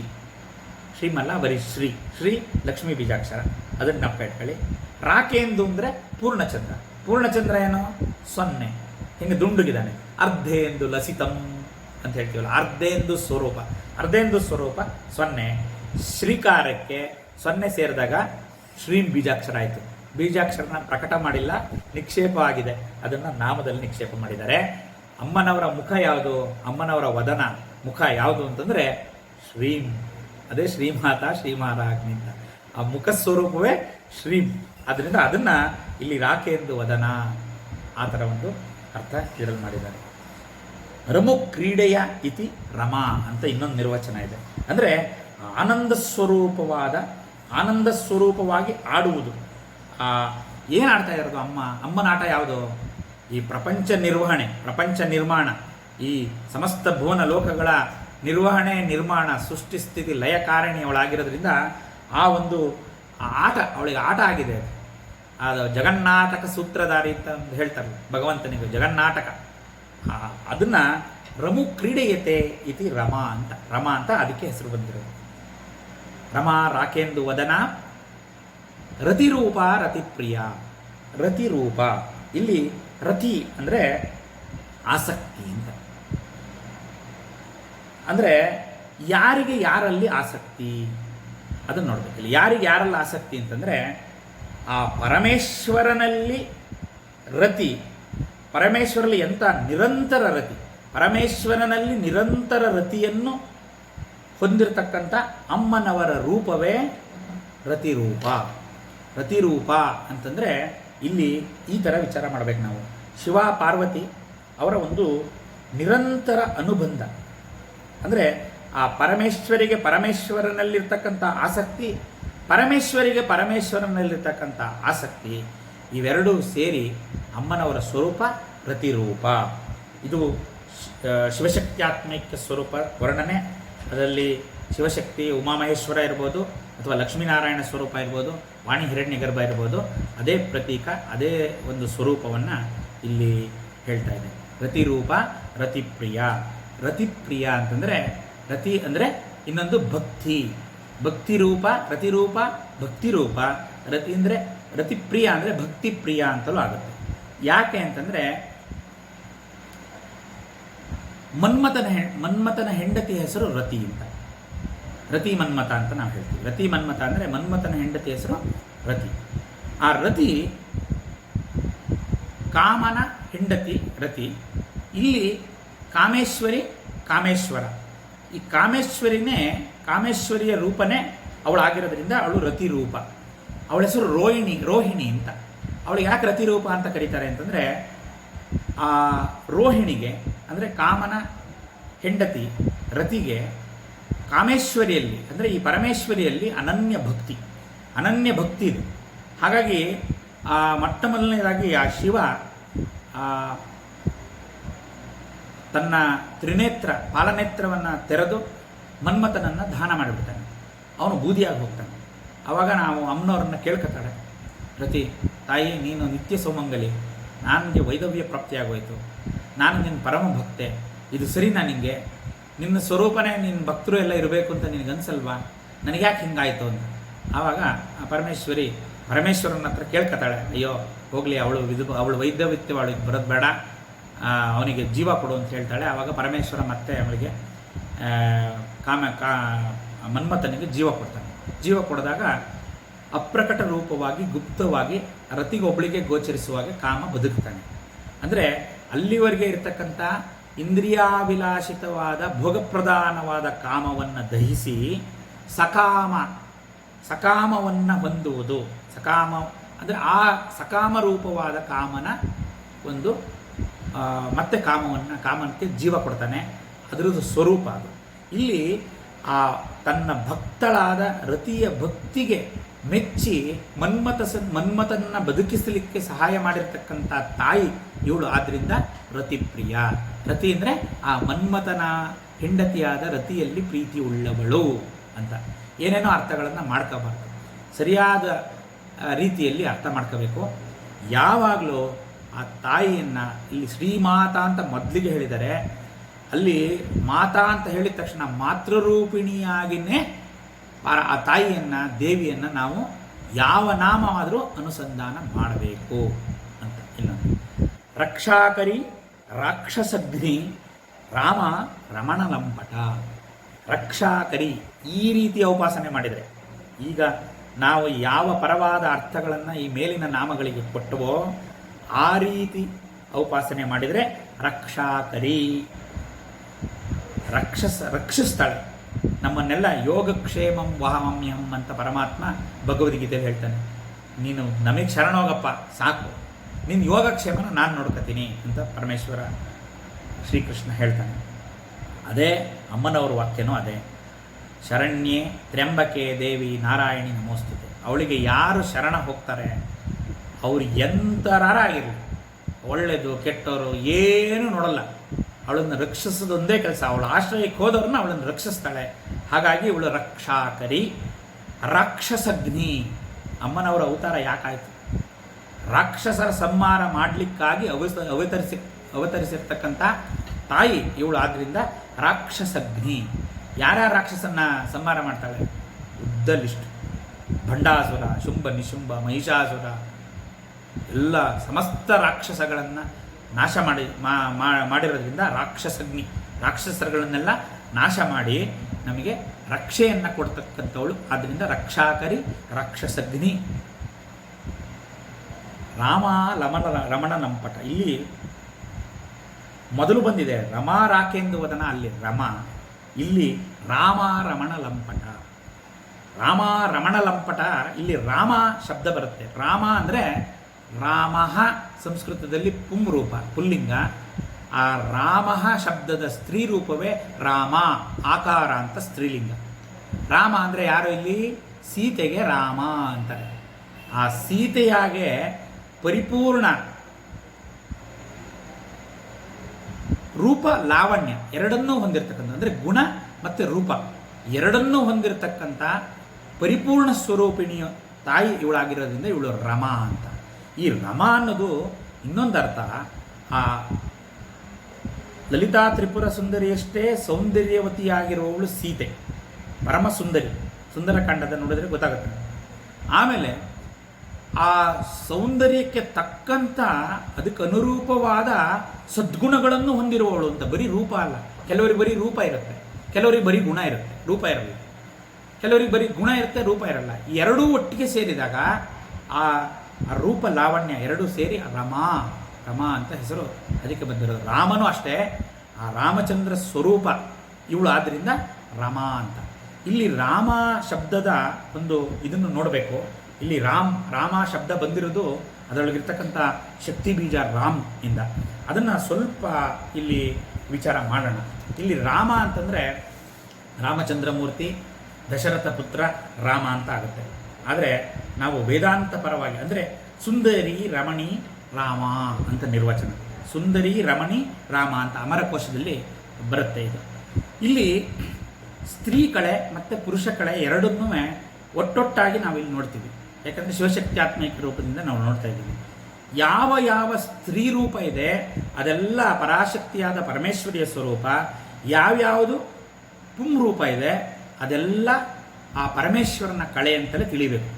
ಪ್ರಕೃತಿಯಲ್ಲಿರ್ತಕ್ಕಂಥ ಪ್ರತಿಯೊಬ್ಬರು ಸ್ತ್ರೀ ಪುರುಷರನ್ನು ಆ ಪರಮೇಶ್ವರಿ ಭಾವದಲ್ಲೇ ನಾವು ನೋಡಬೇಕು. ತತ್ಕಳ ಸರ್ವಯೋಷಿಕಾ ತತ್ಕಳ ಸರ್ವಯೋಷಿಕಾ ಅಂದರೆ ಎಲ್ಲ ಸ್ತ್ರೀಯರಲ್ಲೂ ಆ ಪರಮೇಶ್ವರಿಯ ಕಳೆಯನ್ನೇ ನಾವು ನೋಡಬೇಕು ಅಂತ. ಸರ್ವ ಸ್ತ್ರೀಯರಲ್ಲೂ ಆ ಪರಾಶಕ್ತಿಯ ಕಳೆಯನ್ನೇ ಇದೆ ಅಂತ ಭಾವಿಸಬೇಕು ಅಂತ. ಅದೇ ಪುಂಸ್ತ್ವ ಅಂದರೆ ಈಶ್ವರ ಸ್ವರೂಪವನ್ನೇ ಎಲ್ಲ ಪುರುಷರಲ್ಲೂ ನಾವು ನೋಡಬೇಕು ಅಂತ. ಇಲ್ಲಿ ಯೋಗಪರವಾದ ಅರ್ಥನೂ ರಾಮ ಶಬ್ದಕ್ಕಿದೆ. ರಾಮ ಅಂತಂದರೆ ದಶರಥ ಮಗನಿಗೆ ಇಟ್ಟಿರ್ತಕ್ಕಂಥ ಹೆಸರು. ತಾರಕ ನಾಮ ದಶರಥ ರಾಮ ಅಂತ ಹೇಳ್ತೀವಿ. ಅಂದರೆ ಆ ತಾರಕ ಮಂತ್ರದ ಬೀಜಾಕ್ಷರದ ಹೆಸರು, ತಾರಕದ ಮಂತ್ರದ ಹೆಸರನ್ನ ದಶರಥನ ಮಗನಿಗೆ ರಾಮ ಅಂತ ಇಟ್ಟರು. ಆ ರಾಮ್ ಬೀಜಾಕ್ಷರ, ಓಂಕಾರಕ್ಕೆ ಪ್ರತಿರೂಪವಾದ ಒಂದು ಬೀಜಾಕ್ಷರ ಅಂತ ಇದ್ದರೆ ಅದು ರಾಮ್. ಓಂ ಅಂದರೆ ರಾಮ್ ಅಂತ. ಅದನ್ನು ಆಂಜನೇಯ ಸೂರ್ಯನ ಹತ್ರ ಎಲ್ಲ ವಿದ್ಯೆ ಕಲಿತಾಗ ಹೇಳ್ತಾನೆ. ಅದು ಒಂದು ದೊಡ್ಡ ಕಥೆನೇ ಆಗುತ್ತೆ. ಆ ನಾಮವನ್ನು ಅನುಸಂಧಾನ ಮಾಡಲಿಕ್ಕೆ ಆಂಜನೇಯನಿಗೆ ಸೂರ್ಯ ಭಗವಾನ್ ಹೇಳ್ತಾನೆ. ಆವಾಗ ಆ ನಾಮವನ್ನು ಅನುಸಂಧಾನ ಮಾಡ್ತಾ ಚಿರಂಜೀವಿಯಾದ ಆಂಜನೇಯ ಉಪಾಸನೆ ಮಾಡ್ತಾ ಕೂತಿರ್ತಾನೆ. ಈ ರಾಮ್ ಬೀಜಾಕ್ಷರದ ಅನ್ವರ್ಥ, ಆ ರಾಮ್ ಬೀಜಾಕ್ಷರದ ಅರ್ಥ ಏನು ಅಂತ ಜನಗಳಿಗೆ ತಿಳಿಸ್ಬೇಕು ಅಂದಾಗ ಭಗವಂತ ಆ ನಾರಾಯಣ ಅವನ 9ನೇ ಅವತಾರದಲ್ಲಿ ದಶರಥನ ಮಗನಾಗಿ ಹುಟ್ಟಿ, ಆ ದಶರಥನ ಮಗನಿಗೆ ವಸಿಷ್ಠರು ರಾಮ ಅಂತ ಹೆಸರಿಡ್ತಾರೆ. ರಾಮ ರಾಜೀವಲೋಚನ ಅಂತ. ಅಂದರೆ ಆ ಒಂದು ಅಪರಿಮಿತವಾದ ಸೌಂದರ್ಯದಲ್ಲೂ ಗುಣದಲ್ಲೂ ಆ ರಾಮ ಅನ್ನೋ ಶಬ್ದಕ್ಕೆ ನಿರ್ವಚನಪ್ರಾಯವಾದ ಜೀವನವನ್ನು ಭಗವಂತ ಬಂದು ನಡೆಸಿ ಹೋಗಿ ರಾಮಾಯಣದಲ್ಲಿ ಇರತಕ್ಕಂಥ ರಾಮನ ಚರಿತ್ರೆನೇ ಆ ರಾಮ ಬೀಜಾಕ್ಷರದ ಅರ್ಥವನ್ನು ಪ್ರಪಂಚಕ್ಕೆ ತಿಳಿಸುತ್ತೆ. ಅದಕ್ಕೋಸ್ಕರ ಒಂದು ಲೀಲಾ ರೂಪವಾದ ಆ ರಾಮಚಂದ್ರನ ಅವತಾರ ಆಗುತ್ತೆ.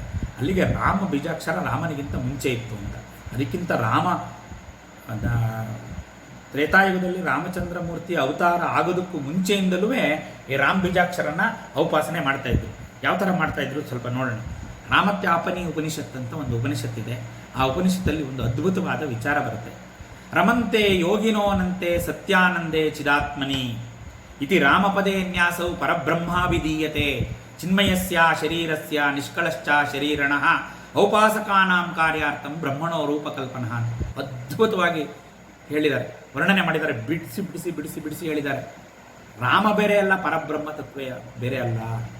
ರಮಂತೆ ಯೋಗಿನೋನಂತೆ, ರಮಂತೆ ಯೋಗಿಗಳು ಯಾವ ಪರತತ್ವ ವಸ್ತುವನ್ನು ಧ್ಯಾನಿಸಿ ಆನಂದ ಪಡ್ತಾ ಇದ್ದಾರೋ, ರಮಂತೆ ಯೋಗಿನೋನಂತೆ, ಅನಂತ ಯೋಗಿಗಳು ಯಾವ ಪರತತ್ವ ಯಾವ ವಿಚಾರವನ್ನು ಧ್ಯಾನ ಮಾಡ್ತಾ ಇದ್ದಾರೆ, ಸತ್ಯಾನಂದೇ ಚಿದಾತ್ಮನಿ, ಆ ಸತ್ಸ್ವರೂಪವಾದ ಚಿದಾಕಾಶದಲ್ಲಿರ್ತಕ್ಕಂಥ ಆ ಪರಬ್ರಹ್ಮ ತತ್ವವನ್ನು ಧ್ಯಾನ ಮಾಡ್ತಾ ಇದ್ದಾರೆ ಯೋಗಿಗಳು. ರಮಂತೆ ಯೋಗಿ ಸತ್ಯಾನಂದೇ ಚಿದಾತ್ಮನಿ, ಚಿದಗ್ನಿಕೊಂಡ ಸಂಭೂತ ಎಲ್ಲ ಅದೇ ಏಕಂ ಸತ್ವಿಪ್ರಾಬಹುದಾವದು. ನಾನು ಮತ್ತೆ ಹೇಳಬೇಕಾಗಿ ಸತ್ಯಾನಂದೇ ಚಿದಾತ್ಮನಿ ಇತಿ ರಾಮಪದೇ ನ್ಯಾಸವು ಪರಬ್ರಹ್ಮಾದಿದೀಪಿ. ರಾಮ ಅಂದರೆ ಏನೋ, ರಾಮ ಅಂದರೆ ಬ್ರಹ್ಮ. ರಾಮ ಎನಿ ಬ್ರಹ್ಮಮೂಲ ಪೇರು ಕಾಮಾದುಲು ಕೋರುವಾರು ವೇರು ಅಂತ ತ್ಯಾಗರಾಜ ಮೂರ್ತಿಗಳು ಅದ್ಭುತವಾಗಿ ಹೇಳಿದರು. ರಾಮ ಅಂದರೆ ಬ್ರಹ್ಮನ ಹೆಸರು ಬ್ರಹ್ಮನ ಬ್ರಹ್ಮವಾಚಿ ರಾಮ. ಆದರೆ ಆ ರಾಮ ಅಂತ ಹೇಳ್ಬಿಟ್ಟು ರಾಮ ಅಂತ ಕಾಮಾದಿಗಳು ಕೋರುವಾರು. ನಾವೇನು ಕೇಳ್ತೀವಿ, ರಾಮ ಅಂತ ಧ್ಯಾನ ಮಾಡಿ ನನಗೆ ಅದು ಕೊಡು ಇದು ಕೊಡು ರಾಮ ಅಂತ ಕೇಳ್ತೀವಿ.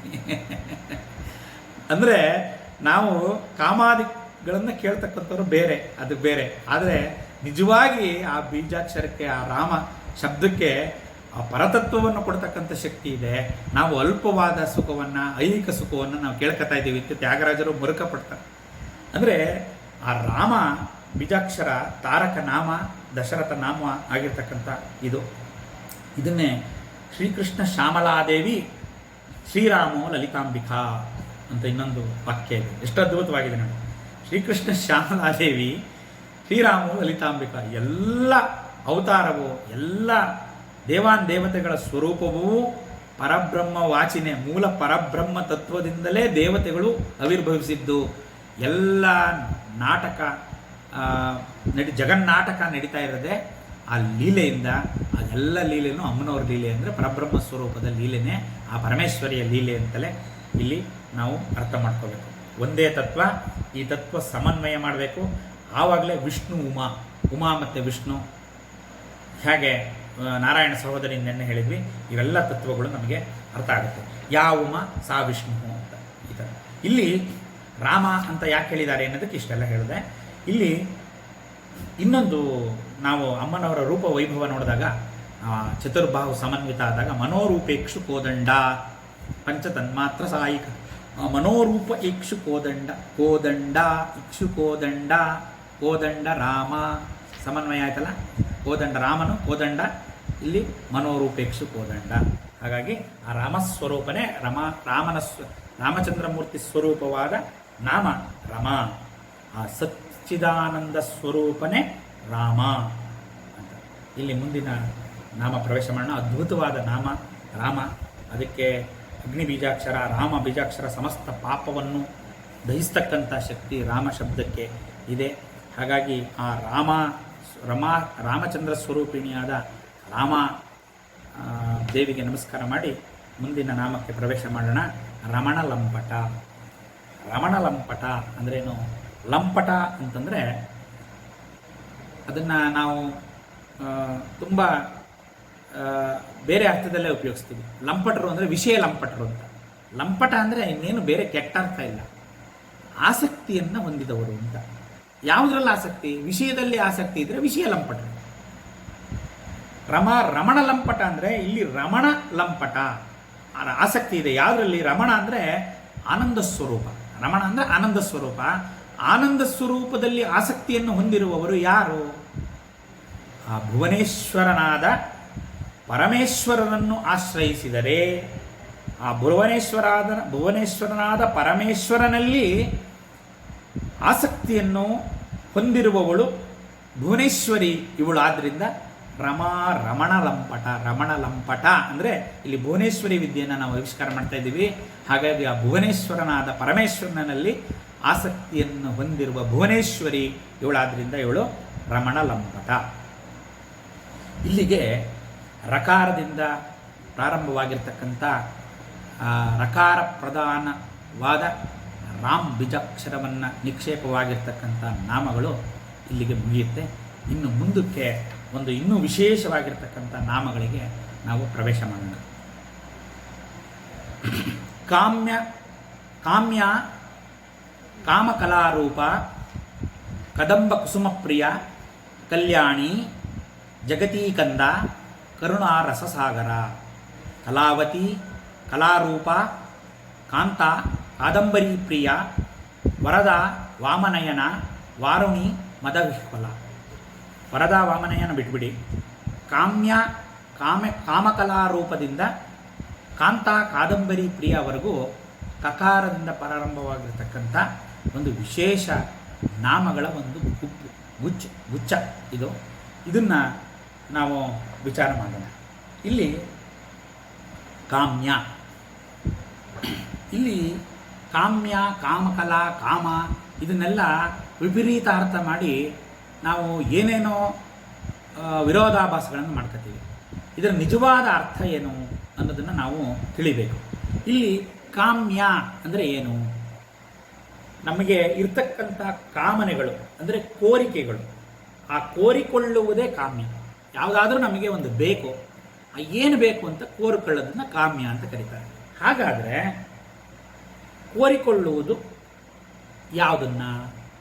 ಹಾಗಾದರೆ ನಾವು ಏನನ್ನು ಕೋರ್ಕೊತಾ ಇದ್ದೀವಿ, ನಾವು ಏನನ್ನು ಕೋರಿಕೊಳ್ಳುತ್ತಿದ್ದೇವೆ ಅಂತ ವಿಚಾರ ಮಾಡಬೇಕು. ಕೋರಿಕೊಳ್ಳುವುದೇ ಕಾಮ್ಯ. ಸರಿ, ನಾವೇನನ್ನು ಕೋರಿಕೊಳ್ತಾ ಇದ್ದೇವೆ? ಯಾರಾದರೂ ದೇವರು ಪ್ರತ್ಯಕ್ಷ ಆದರೆ ಭಗವಂತ ನನಗೆ ಆನಂದ ಕೊಡು ಅಂತ ಕೇಳ್ತೀರಾ? ಕೇಳಲ್ಲ. ಯಾವುದೋ ಒಂದು ಆನಂದ ಯಾವುದರಿಂದಲೋ ಒಂದು ಸಿಗುತ್ತೆ. ಯಾವುದೋ ಒಂದು ವಿಷಯ ವಸ್ತುವಿಂದ, ಯಾವುದಾದ್ರೂ ಒಂದು ವಿಷಯದಲ್ಲಾಗಲಿ ಯಾವುದಾದ್ರೂ ಒಂದು ವಸ್ತುವಿನಲ್ಲಾಗಲಿ ನಮಗೆ ಆನಂದ ಸಿಗುತ್ತೆ ಅಂತ ಅದನ್ನು ಕೊಡು ಅಂತ ಕೇಳ್ಕೊತೀವಿ. ನನಗೊಂದು ಮನೆ ಕಟ್ಟಿಸು, ಮದುವೆ ಮಾಡಿಸು, ಮಕ್ಕಳಿಲ್ಲ ಮಕ್ಕಳು ಕೊಡು ಇತ್ಯಾದಿ ಲೌಕಿಕವಾದ ಕಾಮನೆಗಳನ್ನೇ ನಾವು ಕೋರ್ಕತೀವಿ ಹೊರತು ಆ ಕಾಮನೆಗಳು ನಮಗೆ ಯಾಕೆ ಬೇಕು, ಯಾತಕ್ಕಾಗಿ ಆ ಕಾಮನೆಗಳನ್ನು ಕೇಳ್ತೀವಿ ಅಂತ ನಾವು ಗೊತ್ತೇ ಇಲ್ಲ. ಮೂಲ ಸ್ವರೂಪನೇ ಗೊತ್ತಿಲ್ಲ. ನಮಗೆ ಯಾಕೆ ಒಬ್ಬರು ಗುರು ಬೇಕು ಅಂತಂದರೆ ಅದನ್ನು ಏನು ಕೇಳ್ಕೋಬೇಕು ಅಂತಲೂ ಸರಿಯಾಗಿ ಗೊತ್ತಿರಬೇಕು. ಸುಮ್ಮನೆ ಏನೇನೋ ಕೇಳ್ಕೊಳ್ಳೋದು ಅಲ್ಲ ಅಂತ. ಯಾಕೆ ಹೇಳ್ತೀವಿ ಅಂತಂದರೆ, ನಮಗೆ ಇರ್ತಕ್ಕಂಥ ಕೋರಿಕೆಯ ಹಿನ್ನೆಲೆಗೆ ಹೋಗ್ಬೇಕು ನಾವು. ಆ ಕೋರಿಕೆಗಳ ಹಿನ್ನೆಲೆ ಏನು? ಮನುಷ್ಯ ಸದಾ ಬಯಸ್ತಕ್ಕಂಥದ್ದು ಆನಂದ. ಯಾರಿಗೆ ಆನಂದ ಬೇಡ ಹೇಳಿ? ಎಲ್ಲರಿಗೂ ಆನಂದ ಬೇಕು. ಆ ಆನಂದದ ಹಿನ್ನೆಲೆಯಲ್ಲೇ ಎಲ್ಲದನ್ನು ಕೇಳ್ಕೋಬೇಕು. ಆದರೆ ನಾವು ಆನಂದ ಕೊಡು ಅಂತ ನಾವು ಯಾರನ್ನೂ ಕೇಳಲ್ಲ. ನಾವು ನಿಶ್ಚಯ ಮಾಡ್ತೀವಿ, ಇದರಿಂದ ನಂಗೆ ಆನಂದ ಸಿಗುತ್ತೆ. ಒಂದು ಮನೆ ಕಟ್ಟಿಬಿಟ್ರೆ ಆನಂದ ಸಿಗುತ್ತೆ, ಒಂದು ಕೆಲಸ ಸಿಕ್ಕಿದ್ರೆ ಆನಂದ, ಒಂದು ಕಾರ್ ಇಟ್ಬಿಟ್ರೆ ಆನಂದ, ಮದುವೆ ಆದರೆ ಆನಂದ, ಮಕ್ಕಳಾದರೆ ಆನಂದ ಇತ್ಯಾದಿ. ಎಷ್ಟು ಇದು ಕಾಮನೆಗಳು, ಕಾಮಕೋಟಿ. ಅದು ಮುಂದೆ ನಾಮ ಬರುತ್ತೆ, ಕಾಮಕೋಟಿ. ಅಲ್ಲಿ ಹೇಳ್ತೀನಿ, ಕಾಮಕೋಟಿ ಯಾಕಾಗುತ್ತೆ ಅಂದರೆ ಅದಕ್ಕೆ ಕೊನೆಯಲ್ಲ, ಕೋಟಿ ಅನಂತ ಕಾಮನೆಗಳು ನಮಗೆ, ಅದಕ್ಕೆ ಕಾಮಕೋಟಿ. ಆ ಕಾಮನೆಗಳು ಅದಕ್ಕೆ ಆದಿ ಇಲ್ಲ ಅಂತ್ಯವಿಲ್ಲ, ಅಷ್ಟು ಕಾಮನೆಗಳು. ಆದರೆ ಇವೆಲ್ಲ ಕಾಮನೆಗಳ ನಿಜವಾದ ಸ್ವರೂಪ ಆನಂದ. ನಮಗೆ ಆನಂದ ಕೊಡು ಅಂತ ಕೇಳ್ಕೊಳ್ಳೋದು ಯಾಕೆ ಕೇಳ್ಕೊಳ್ಳಲ್ಲ ನಾವು? ಆನಂದ ಅಂತ ಕೊಟ್ಟರೆ ಯಾವುದರಿಂದ ನಮಗೆ ಈ ಜೀವಕ್ಕೆ ಆನಂದ ಆಗುತ್ತೋ ಅದನ್ನೆಲ್ಲ ಅವಳು ಕೊಡಬೇಕು. ನಂಗೆ ಆನಂದ ಕೊಡಮ್ಮ ತಾಯಿ ಅಂತ ಕೇಳಿದರೆ, ಆನಂದ ಈ ಜೀವಕ್ಕೆ ಯಾವುದರಿಂದ ಸಿಗುತ್ತೆ ಅದನ್ನೆಲ್ಲ ಕೊಡಬೇಕು. ಅದರಲ್ಲಿ ಕಾರು ಬಂತು, ಬಸ್ಸು ಬಂತು, ಎಲ್ಲ ಬಂತು, ನಮಗೆ ಮನೆನೂ ಬಂತು, ಐಶ್ವರ್ಯ ಎಲ್ಲ ಬಂತು, ಆಯಸ್ಸು, ಆರೋಗ್ಯ, ಎಲ್ಲ ಕಾಮನೆಗಳು ಬಂದ್ಬಿಡ್ತು. ಆನಂದ ನಮಗೆ ಯಾವುದರಿಂದ ಸಿಗುತ್ತೋ ಅದನ್ನು ಕೇಳಬೇಕು. ಅದನ್ನು ಬಿಟ್ಟು ಇನ್ನೆಲ್ಲ ಕೇಳ್ತೀವಿ. ಹಾಗಾಗಿ ಇಲ್ಲಿ ಕಾಮ್ಯ ಅಂತಂದರೆ, ಕಾಮ್ಯ ಆನಂದ ಕೊಡ್ತಕ್ಕಂಥದ್ದು. ಆನಂದದಲ್ಲಿ ಎರಡು ವಿಧ. ಬ್ರಹ್ಮಾನಂದ. ಬ್ರಹ್ಮಾನಂದ ಅಂದರೆ ಈ ವಿಷಯ ಸುಖನೇ ನಮಗೆ ನಿಜವಾದ ಆನಂದ ಕೊಡುತ್ತೆ ಅನ್ನೋ ಭ್ರಮೆಯಲ್ಲಿ ನಾವೆಲ್ಲ ಜೀವನ ಮಾಡ್ತಾ ಇದ್ದೀವಿ. ಸಾಮಾನ್ಯವಾಗಿ ಎಲ್ಲ ಮನುಷ್ಯರು ನಾವೆಲ್ಲ, ನಮಗೆ ವಿಷಯ ಸುಖನೇ ನಮಗೆ ಆನಂದ ಸಿಗುತ್ತೆ, ನಮಗೆ ನಿಜವಾದ ಆನಂದ ಸ್ವರೂಪ ನಮಗೆ ಗೊತ್ತಿಲ್ಲ. ಯಾವುದೋ ಒಂದು ಅಲ್ಪ ಆನಂದ ಅದು ವಿಷಯ ಸುಖದಿಂದ ಸಿಗುತ್ತೆ ಅಂತ, ಆ ವಿಷಯ ಸುಖದಿಂದ ಸಿಗುತ್ತೆ ಅಂತ ಭ್ರಮೆಯಲ್ಲಿ ಇದ್ದು ಕೋರಿಕೊಳ್ಳೋ ಆನಂದ ಎಲ್ಲ ಅಲ್ಪ ಆನಂದ, ಭ್ರಮಾನಂದ, ವಿಷಯ ಆನಂದ ಅಥವಾ ಆಭಾಸ ಆನಂದ ಅಂತ ಹೇಳ್ತಾರೆ. ವೇದಾಂತ ಪರವಾಗಿ ಇದು ಆಭಾಸ ಆನಂದ ಅಂತ ಕರೀತಾರೆ, ಅಥವಾ ಜಡಾನಂದ ಅಂತ ಕರೀತಾರೆ ಇದಕ್ಕೆ. ಆದರೆ ನಿಜವಾದ ಆನಂದ ಯಾವುದು ಅಂತಂದರೆ ಬ್ರಹ್ಮಾನಂದ. ಬ್ರಹ್ಮಾನಂದ ಅಂದರೆ ಅರ್ಥ ಆಗಲ್ಲ. ಅಯ್ಯೋ ಬ್ರಹ್ಮಾನಂದ ಅದೆಲ್ಲ ಯಾಕಪ್ಪ, ಅದೆಲ್ಲ ವಯಸ್ಸಾದ ಮೇಲೆ, ಇವಾಗೆಲ್ಲ ಅಲ್ಲ ಅನ್ನೋ ಅಂಥ ಒಂದು ಇದು ಇದೆ. ಇದನ್ನೆಲ್ಲ ಈ ತತ್ವ ವಿಚಾರಗಳೆಲ್ಲ ಈ ವಯಸ್ಸಲ್ಲಲ್ಲಪ್ಪ, ಅದೆಲ್ಲ ರಿಟೈರ್ಡ್ ಆದಮೇಲೆ ನೋಡ್ಕೊಳ್ಳೋಣ ಅಂತ. ಆವಾಗ ಯಾವ ಶಕ್ತಿನೂ ಇರಲ್ಲ, ಕಣ್ಣು ಕಾಣಲ್ಲ, ಕಿವಿ ಕೇಳಲ್ಲ. ನಮ್ಮ ಅಜ್ಜ ಒಂದು ಹೇಳ್ತಿದ್ರು, ಕಣ್ಣು ಕಾಣುವುದಿಲ್ಲ, ಕಿವಿಯು ಕೇಳುವುದಿಲ್ಲ, ಕಾಲದೂತನು ಬಂದು ಎಳೆಯುವಾಗ ಏನು ಹೇಳಲೇ ಸೊಲ್ಲ ಅಂತ. ಯಾಕೆಂದರೆ ಅಂಥ ಪರಿಸ್ಥಿತಿ ಬಂದಾಗ ಏನು ಸಾಧನೆ ಮಾಡೋಕ್ಕಾಗತ್ತೆ? ಯಾವ ದಹರಾಕಾಶ ನೋಡೋಕ್ಕಾಗತ್ತೆ? ಏನು ಪ್ರಾಣಾಯಾಮ ಮಾಡೋಕ್ಕಾಗತ್ತೆ? ಏನು ಮಾಡೋಕ್ಕಾಗಲ್ಲ. ಯಾವಾಗ ನಮ್ಮಲ್ಲಿ ಶಕ್ತಿ ಚೈತನ್ಯ ಇದೆಯೋ ಆವಾಗಲೇ ಪರಬ್ರಹ್ಮ ತತ್ವ ಹಿಡಿದು ಬಿಡ್ಬೇಕು ಫಸ್ಟಿಗೆ. ಇರಲಿ, ಬ್ರಹ್ಮಾನಂದ ಅಂದರೆ ಬ್ರಹ್ಮಾನಂದವೇ ಸತ್ಯ ಆನಂದ, ನಿಜವಾದ ಆನಂದ ಬ್ರಹ್ಮಾನಂದ. ಅದನ್ನೇ ಸತ್ಯಾನಂದ, ಅದೇ ಚಿದಾನಂದ. ಚಿದಾನಂದ ಸತ್ಯ ಆನಂದ, ಚಿದ ಆನಂದ ಅದು ಆಗಿರೋದ್ರಿಂದ ಆ ಸತ್ಸ್ವರೂಪ ಚಿತ್ ಸ್ವರೂಪದಿಂದ ಕೂಡಿದ ಸತ್ ಚಿತ್ ಆನಂದ ಅದಾಗಿರೋದ್ರಿಂದ ಸಚ್ಚಿದಾನಂದ ಸ್ವರೂಪಿಣಿ ಅವಳು. ಹಾಗಾಗಿ ಕಾಮ್ಯ ಅನ್ನೋ ಅರ್ಥಕ್ಕೆ, ಕಾಮ್ಯ ಅಂದರೆ ಭೋಗಪ್ರಧಾನವಾದ ವಿಷಯಾಸಕ್ತವಾದ ಭ್ರಮಾನಂದವನ್ನು ಕೊಡ್ತಕ್ಕಂಥ ಕಾಮನೆಗಳು ಕಾಮ ಅಲ್ಲ. ನಿಜವಾದ ಕಾಮ ಸತ್ಯಕಾಮ. ಆ ಸತ್ಯಕಾಮವೇ ಆನಂದ. ಆ ಆನಂದ ಸ್ವರೂಪವಾದ ಬ್ರಹ್ಮಾನಂದ ಮೋಕ್ಷ. ಕಾಮ್ಯ ಅಂದರೆ ನಿಜವಾದ ಕಾಮ್ಯ ಮೋಕ್ಷ. ಮೋಕ್ಷವನ್ನು ಕೇಳ್ಕೋಬೇಕು. ಚತುರ್ವಿಧ ಫಲಪುರುಷಾರ್ಥದಲ್ಲಿ ಅಷ್ಟು ಚೆನ್ನಾಗಿ ನಮಗೆ ಮೋಕ್ಷ ಇಟ್ಟಿದ್ದಾರೆ. ಮೋಕ್ಷ ಯಾವಾಗಲೂ ಸತ್ತ ಮೇಲೆ ತಗೊಳ್ತಕ್ಕಂಥದ್ದು ಅಥವಾ ಮುಂದಿನ ಜನ್ಮ ಬೇಡ ಅಂತ ಬೇಡ್ತಕ್ಕಂಥದ್ದು ಅಲ್ಲ. ಅದು ಮೋಕ್ಷನೇ, ನಿಜವಾದ ಆನಂದ ಸಿಗೋದು ಮೋಕ್ಷದಲ್ಲಿ ಅಂತ ಹೇಳಲಿಕ್ಕೆ. ಜ್ಞಾನೇನ ಪ್ರಾಪ್ತವ್ಯಂ ಮುಮುಕ್ಷುಭಿಃ ಕಾಮ್ಯಮಾನತ್ವಾತ್ ಕಾಮ್ಯ. ಕಾಮ್ಯ ಅನ್ನೋದಕ್ಕೆ ನಿರ್ವಚನ ಎಷ್ಟು ಅದ್ಭುತವಾಗಿದೆ. ಜ್ಞಾನೇನ ಪ್ರಾಪ್ತವ್ಯಂ, ಜ್ಞಾನದಿಂದ ಸಿಗ್ತಕ್ಕಂಥದ್ದು. ಮುಮುಕ್ಷುಭಿಃ, ಆ ಮುಮುಕ್ಷುಗಳಾದವರಿಗೆ ಜ್ಞಾನದಿಂದ ಸಿಗತಕ್ಕಂಥ ಕಾಮ್ಯಮಾನತ್ವಾತ್ ಕಾಮ್ಯ.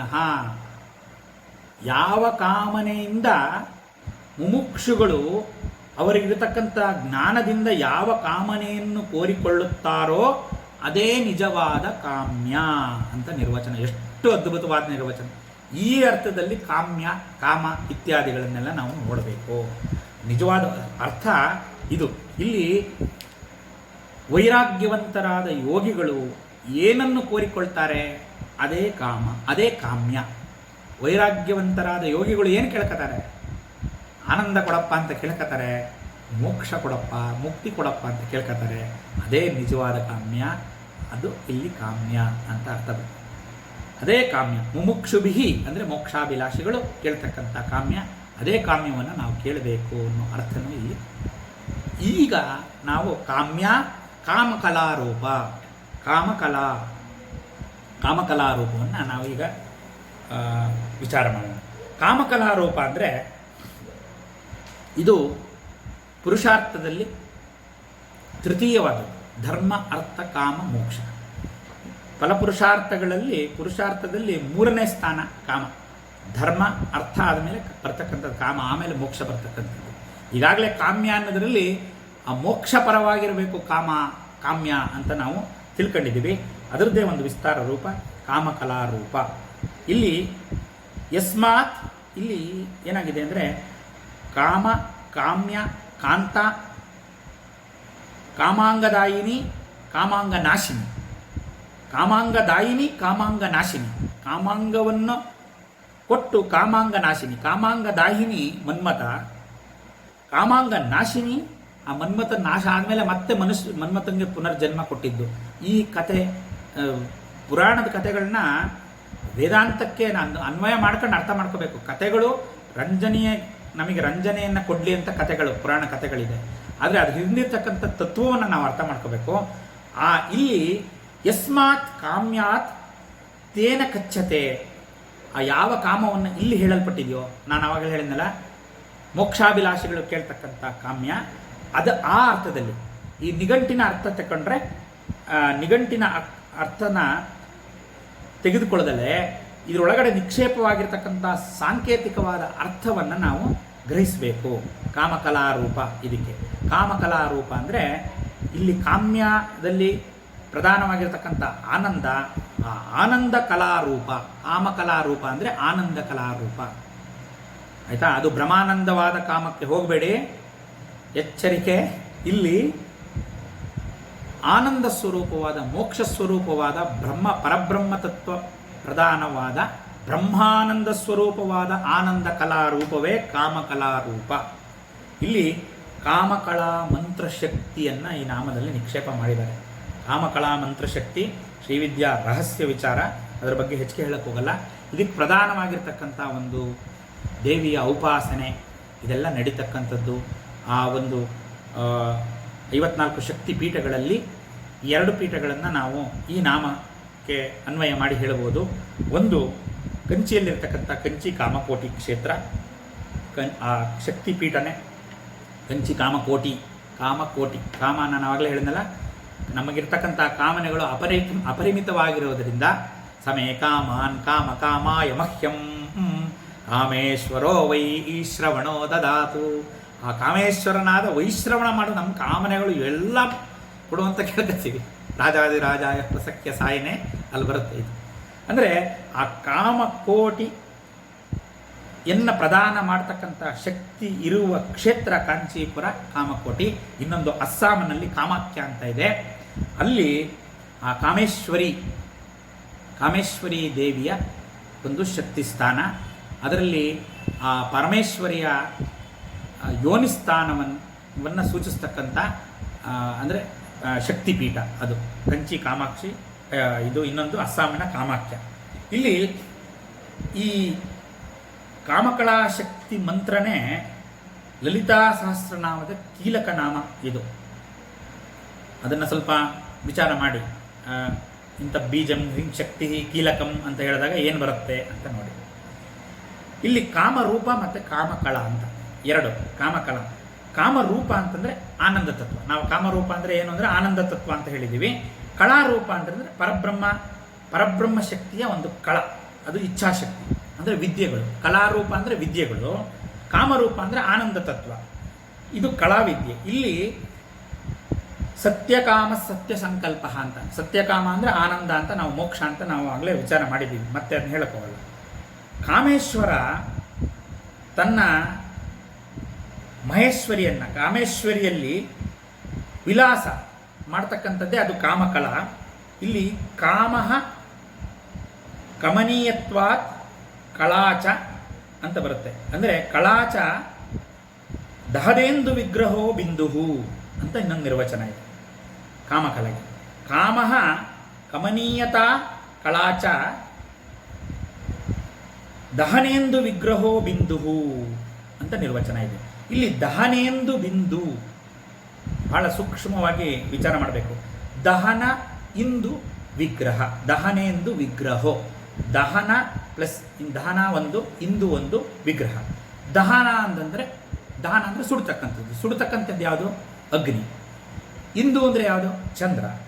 ಒಂದು ಅಗ್ನಿ, ಚಂದ್ರ ಮತ್ತು ವಿಗ್ರಹ, ಅಗ್ನಿ ಚಂದ್ರ ಸ್ವರೂಪವಾದ ವಿಗ್ರಹ. ಇಲ್ಲಿ ಕಾಮಕಳ ಅಂದರೆ ಅಗ್ನಿ ಚಂದ್ರ ಸ್ವರೂಪವಾದ್ದು. ಅದು ಅಗ್ನಿಶೋಮಾತ್ಮಕವಾದ ವಿಚಾರವನ್ನು ಹೇಳುತ್ತೆ. ಇದನ್ನೇ ಶ್ರೀಚಕ್ರ ಪರವಾಗಿ ನೋಡಿದರೆ ಶ್ರೀಚಕ್ರಾಂಕಿತ ಬಿಂದು ಮಧ್ಯ ವಸತಿ, ಶ್ರೀಚಕ್ರ ತ್ರಿಪುರ, ಅದರ ಮಧ್ಯದಲ್ಲಿ ಬಿಂದು.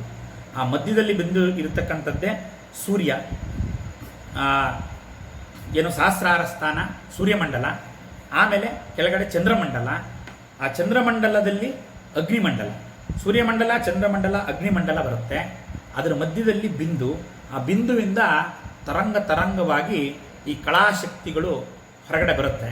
ಅದನ್ನೇ ಕಾಮಕಳ ಅಂತ ಶ್ರೀಚಕ್ರ ಪರವಾಗಿ ನಾವು ವಿಚಾರ ಮಾಡಿದ್ರೆ ಆ ಕಾಮಕಳ ಅಂತ ಬರುತ್ತೆ. ಇಲ್ಲಿ ಆ ಅಗ್ನಿಶೋಮಾತ್ಮಕ ಸೂರ್ಯ ಚಂದ್ರ ಅಗ್ನಿ ಸ್ವರೂಪವಾದ ಏನು ವಿಚಾರ ಬರುತ್ತೆ ಅದನ್ನೇ ಆ ಪರಮೇಶ್ವರಿ ಇಚ್ಛಾಶಕ್ತಿ, ಕ್ರಿಯಾಶಕ್ತಿ, ಜ್ಞಾನಶಕ್ತಿ ಸ್ವರೂಪವಾಗಿ ಬರುತ್ತೆ. ಸೂರ್ಯ ಅಗ್ನಿ ಮತ್ತು ಜಲತತ್ವ ಸ್ವರೂಪ. ಮತ್ತು ಅಗ್ನಿ ಸೋಮಾತ್ಮಕ ಅಂದರೆ ರಕ್ತ ಮತ್ತು ಶುಕ್ಲ. ರಕ್ತ ಅಂತಂದರೆ ಕೆಂಪು ವರ್ಣ, ಶುಕ್ಲ ಅಂತಂದರೆ ಬಿಳಿ ವರ್ಣ. ಆ ಕೆಂಪು ಮತ್ತು ಬಿಳಿ ವರ್ಣ ಎರಡೂ ಸೇರಿ ಆ ಪ್ರಭಾ ಮಿಶ್ರ, ಅದೇ ಅಮ್ಮನವರ ಒಂದು ಬಣ್ಣ, ಅದರ ಒಂದು ಸ್ವರೂಪನ ಹೇಳುತ್ತೆ. ಅದನ್ನೇ ದಹನೇಂದು ಅಂತ. ದಹನೇಂದು ಅಂದರೆ ಸೂರ್ಯ ಮತ್ತು ಅಗ್ನಿ ಸ್ವರೂಪವಾಗಿರ್ತಕ್ಕಂಥದ್ದು. ರಾತ್ರಿ ಹೊತ್ತು, ಬೆಳಗಿನ ಹೊತ್ತು ಸೂರ್ಯ ಪ್ರಕಾಶ ಕೊಡ್ತಾನೆ. ರಾತ್ರಿ ಹೊತ್ತು ಸೂರ್ಯ ಚಂದ್ರನಿಗೆ ಪರೋಕ್ಷವಾಗಿ ಪ್ರಕಾಶವನ್ನು ಕೊಡ್ತಾನೆ. ಆ ಸೂರ್ಯನಿಂದ ಪ್ರತಿಫಲಿತವಾದ ಚಂದ್ರನ ಒಂದು ಪ್ರಕಾಶ ಯಾವಾಗಲೂ ಆರ್ದ್ರಾಂ ಪುಷ್ಕರಣೀಂ ಪುಷ್ಟಿಂ. ಆರ್ದ್ರ ಅಂದರೆ ಅದು ಜಲಯುಕ್ತವಾಗಿ, ತೇವವಾಗಿ, ಒದ್ದೆಯಾಗಿ ತಂಪು ಕಿರಣಗಳನ್ನು, ಶೀತಲ ಕಿರಣಗಳನ್ನು, ಸೂರ್ಯಂದು ತೀಕ್ಷ್ಣ ಕಿರಣ, ಉಷ್ಣ ಕಿರಣ, ಚಂದ್ರಂದು ಶೀತಲ ಕಿರಣ ತಂಪನ್ನು ಕೊಡುತ್ತೆ. ಬೆಳಗ್ಗೆ ತಾನು ತೆಗೆದುಕೊಂಡು ಸಂಜೆ ಪ್ರಕಾಶಿಸುತ್ತೆ ಅಂತಕ್ಕಂಥ ಒಂದು ವಿಚಾರ ಇಲ್ಲಿ ಬರುತ್ತೆ. ಇಲ್ಲಿ ಮುಖಂ ಬಿಂದುಂ ಕೃತ್ವ ಅಂತ ಅಲ್ಲಿ ವಿಚಾರ ಏನು ಬರುತ್ತೆ ಅಂತಂದರೆ ಆ ಕಾಮಕಳ ಸ್ವರೂಪ, ಆ ಕಾಮ ಬೀಜಾಕ್ಷರನ ಕ್ಲೀನ್ ಬೀಜಾಕ್ಷರನ ಪ್ರಕಟ ಮಾಡಬಾರ್ದು. ಕಾಮ ಬೀಜ ಕ್ಲೀನ್ ಬೀಜಾಕ್ಷರ. ಆ ಕ್ಲೀನ್ ಬೀಜಾಕ್ಷರನ ಯಾವ ರೀತಿ ನಿಕ್ಷೇಪ ಮಾಡಿದ್ದಾರೆ ಅಂತ ಪರಶಿವ ಕಳ ಅಂದರೆ ಕಾಮಕಳಾಗೆ ನಾನು ಎಕ್ಸ್ಪ್ಲನೇಷನ್ ಹೇಳ್ತಾ ಇರೋದಿಲ್ಲಿ. ಆ ಕ್ಲೀನ್ ಬೀಜಾಕ್ಷರ ಕ ಲ ಈಮ್, ಕ ಪ್ಲಸ್ ಲ ಪ್ಲಸ್ ಈಮ್ ಸೇರಿ ಕ್ಲೀಮ್ ಆಗಿದೆ. ಅದರದ್ದು ಬಿಡಿಸಿದ್ರೆ ಇಲ್ಲಿ ಕ್ಲೀಮ್ ಕಾಮಕಳ ಬೀಜ, ಕಲಾ ಕ ಅಂದರೆ ಕಲಾ ಆ ರೂಪ, ಕಾಮಕಳಾ ರೂಪ. ಇದು ತುರಿಯ ಚತುರ್ಥ ಭೂಮಿಕೆಯಲ್ಲಿ ಬರ್ತಕ್ಕಂಥದ್ದು. ಇಲ್ಲಿ ಕ್ಲೀಮಲ್ಲಿ ಈಮ್ ಬೀಜಾಕ್ಷರನು ನಿಕ್ಷೇಪ ಆಗಿದೆ.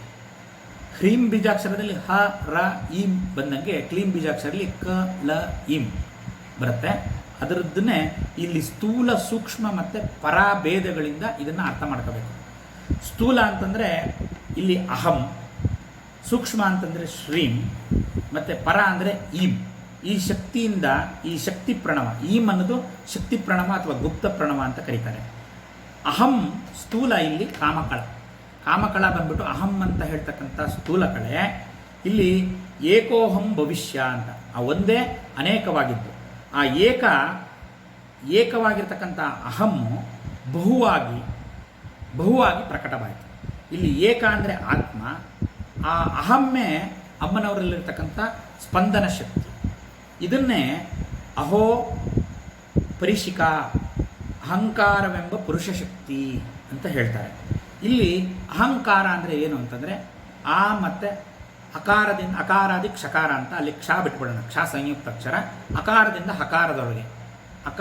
ಹಕಾರದೊಳಗೆ ಇರುವುದನ್ನು ಏನಂತ ಹೇಳ್ತೀವಿ ಅಂದರೆ ಆ ಸೊನ್ನೆ ಹ ಅಂತ ಹೇಳ್ಬಿಡೋದು, ಅದೇ ಅಹಂ.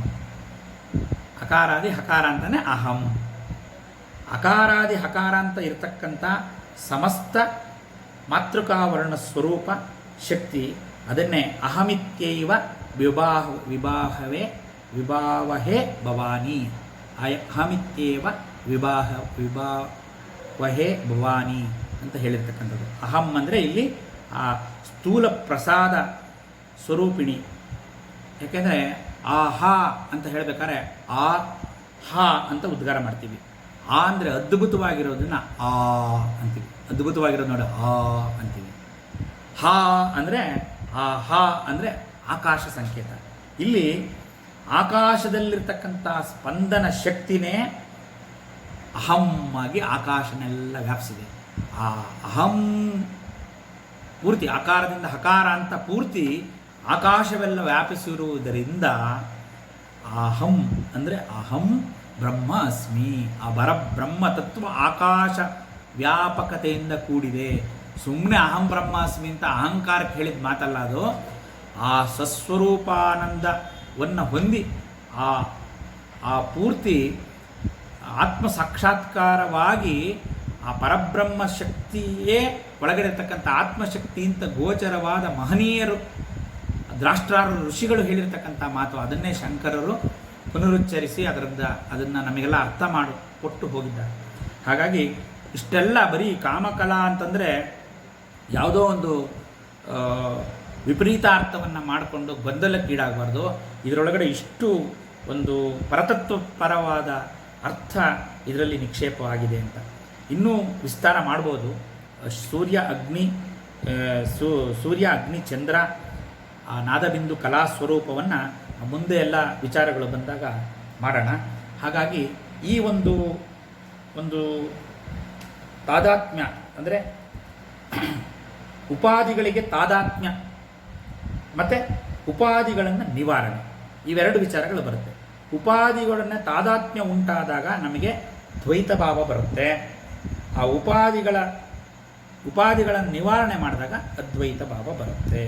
ಅಂದರೆ ಮಾಯಾವಚ್ಛಿನ್ನಂ ಚೈತನ್ಯಂ ಅವಚ್ಛಿನ್ನವತ್ ಅವವಿದ್ಯಾ ಪರಿಚ್ಛಿನ್ನ ಚೈತನ್ಯಂ ಅಂತ ಹೇಳ್ತಾರೆ.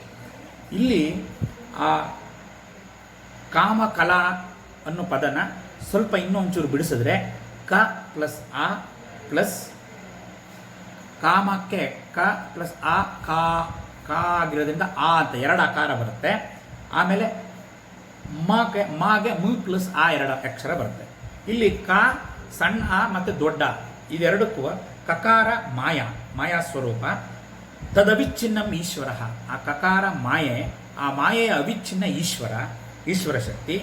ಆಮೇಲೆ ಅಕಾರ ಶುದ್ಧ ಚೈತನ್ಯ, ತದವಿಚ್ಛಿನ್ನಂ ಅದು ಅವಿದ್ಯೆ ತದವಿಚ್ಛಿನ್ನಂ ಜೀವ ಅಂತ ನಿರ್ವಚನ ಬರುತ್ತೆ. ಅಂದರೆ ಕಕಾರ ಮಾಯ, ಅಕಾರ ಈಶ್ವರ, ಮಕಾರ ಶುದ್ಧ ಚೈತನ್ಯ, ಆ ಕಾಮ ಮುಂಕಾರ ಶುದ್ಧ ಚೈತನ್ಯ, ಅಕಾರ ಅವಿದ್ಯೆ. ಇಲ್ಲೇನಾಯಿತು? ಮಾಯೆ ಈಶ್ವರ, ಶುದ್ಧ ಚೈತನ್ಯ ಮಾಯೆ ಈಶ್ವರ ಇದು ಸಗುಣ ಬ್ರಹ್ಮನನ್ನು ಹೇಳುತ್ತೆ, ಶುದ್ಧ ಚೈತನ್ಯ ನಿರ್ಗುಣ ಬ್ರಹ್ಮನನ್ನು ಹೇಳುತ್ತೆ. ಇದೆರಡು ಇದರೊಳಗೆ ನಿಕ್ಷೇಪ ಆಗಿದೆ. ಇಲ್ಲಿ ಆ ಪರಮೇಶ್ವರ ಸರ್ವಜ್ಞ, ಜೀವ ಚಿದಜ್ಞ. ಅವನು ಜೀವ ಅವಿದ್ಯೆಯಿಂದ ಕೂಡಿರ್ತಕ್ಕಂಥದ್ದು. ಇಲ್ಲಿ ಮಾಯಾ ಚೈತನ್ಯ ಮತ್ತು ಅವಿದ್ಯಾ ಚೈತನ್ಯ ಎರಡು ಬರುತ್ತೆ. ಕಾಮಕಲಾ ಅನ್ನೋ ಶಬ್ದದ 4 ಅಕ್ಷರಗಳಲ್ಲಿ ಮಾಯಾ ಚೈತನ್ಯ ಮತ್ತು ಅವಿದ್ಯಾ ಚೈತನ್ಯ ಅಂತ 2 ಅಕ್ಷರ ಬರುತ್ತೆ. ಮಾಯಾ ಚೈತನ್ಯ, ಅವಿದ್ಯಾ ಚೈತನ್ಯ, ಮಾಯೆ ಮತ್ತು ಅವಿದ್ಯೆ ಎರಡನ್ನು ತೆಗೆದುಬಿಟ್ರೆ ಇಲ್ಲೂ ಚೈತನ್ಯ, ಅಲ್ಲೂ ಚೈತನ್ಯ.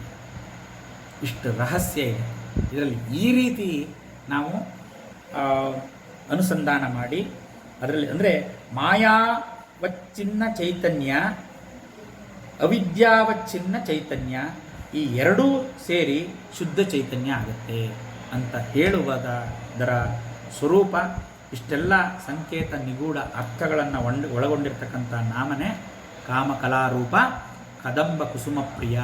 ಕದಂಬ ಕುಸುಮ ಪ್ರಿಯ ಅಂದರೆ ಅಮ್ಮನವರಿಗೆ ಕದಂಬ ಕುಸುಮ ಅಂತಂದರೆ ಬಹಳ ಪ್ರಿಯವಾಗಿರ್ತಕ್ಕಂಥದ್ದು ಅಂತ. ಕದಂಬ ಕುಸುಮ ಅಂತಂದರೆ ಇಲ್ಲಿರ್ತಕ್ಕಂಥ ಈಚಲು ಮರ ಅಲ್ಲ, ಆ ಈಚಲ ಮರದಂತಿರುವ ಅಲೌಕಿಕವಾದ ದೇವಲೋಕದಲ್ಲಿರ್ತಕ್ಕಂಥ ಒಂದು ಮರ. ಅದು ಸಮೂಹ ಕುಸುಮ, ಅದು ಸಮೂಹವನ್ನು ಪ್ರತಿಪಾದಿಸುತ್ತೆ. ಆ ಸಮೂಹ ಕುಸುಮವನ್ನು ಅರ್ಪಿಸಿದರೆ ಅಮ್ಮನವರಿಗೆ ಆನಂದ ಆಗುತ್ತೆ.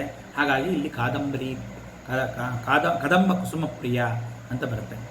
ಕಾಮ್ಯ ಕಾಮಕಲಾರೂಪ ಕದಂಬ ಕುಸುಮ ಪ್ರಿಯ ಅಂತಕ್ಕಂಥ ನಾಮದವರಿಗೆ ಇವತ್ತು ಇಷ್ಟೆಲ್ಲ ವಿಚಾರಗಳನ್ನು ಏನು ಮಾಡಿದ್ದೀವಿ, ಇದನ್ನೆಲ್ಲ ಆ ತಾಯಿ ಲಲಿತಾ ಪರಮೇಶ್ವರಿಯ ದಿವ್ಯ ಚರಣಾರವಿಂದಗಳಿಗೆ ಸಮರ್ಪಣೆಯನ್ನು ಮಾಡ್ತಾ, ವಶಿನ್ಯಾದಿ ವಾಗ್ದೇವತೆಗಳಿಗೊಮ್ಮೆ ನಮಸ್ಕಾರವನ್ನು ಮಾಡ್ತಾ, ಶ್ರೀಮಾತ್ರೇ ನಮಃ, ಶ್ರೀಮಾತ್ರೇ ನಮಃ, ಶ್ರೀಮಾತ್ರೇ ನಮಃ, ವಶಿನ್ಯಾದಿ ವಾಗ್ದೇವತಾಯೇ ನಮಃ.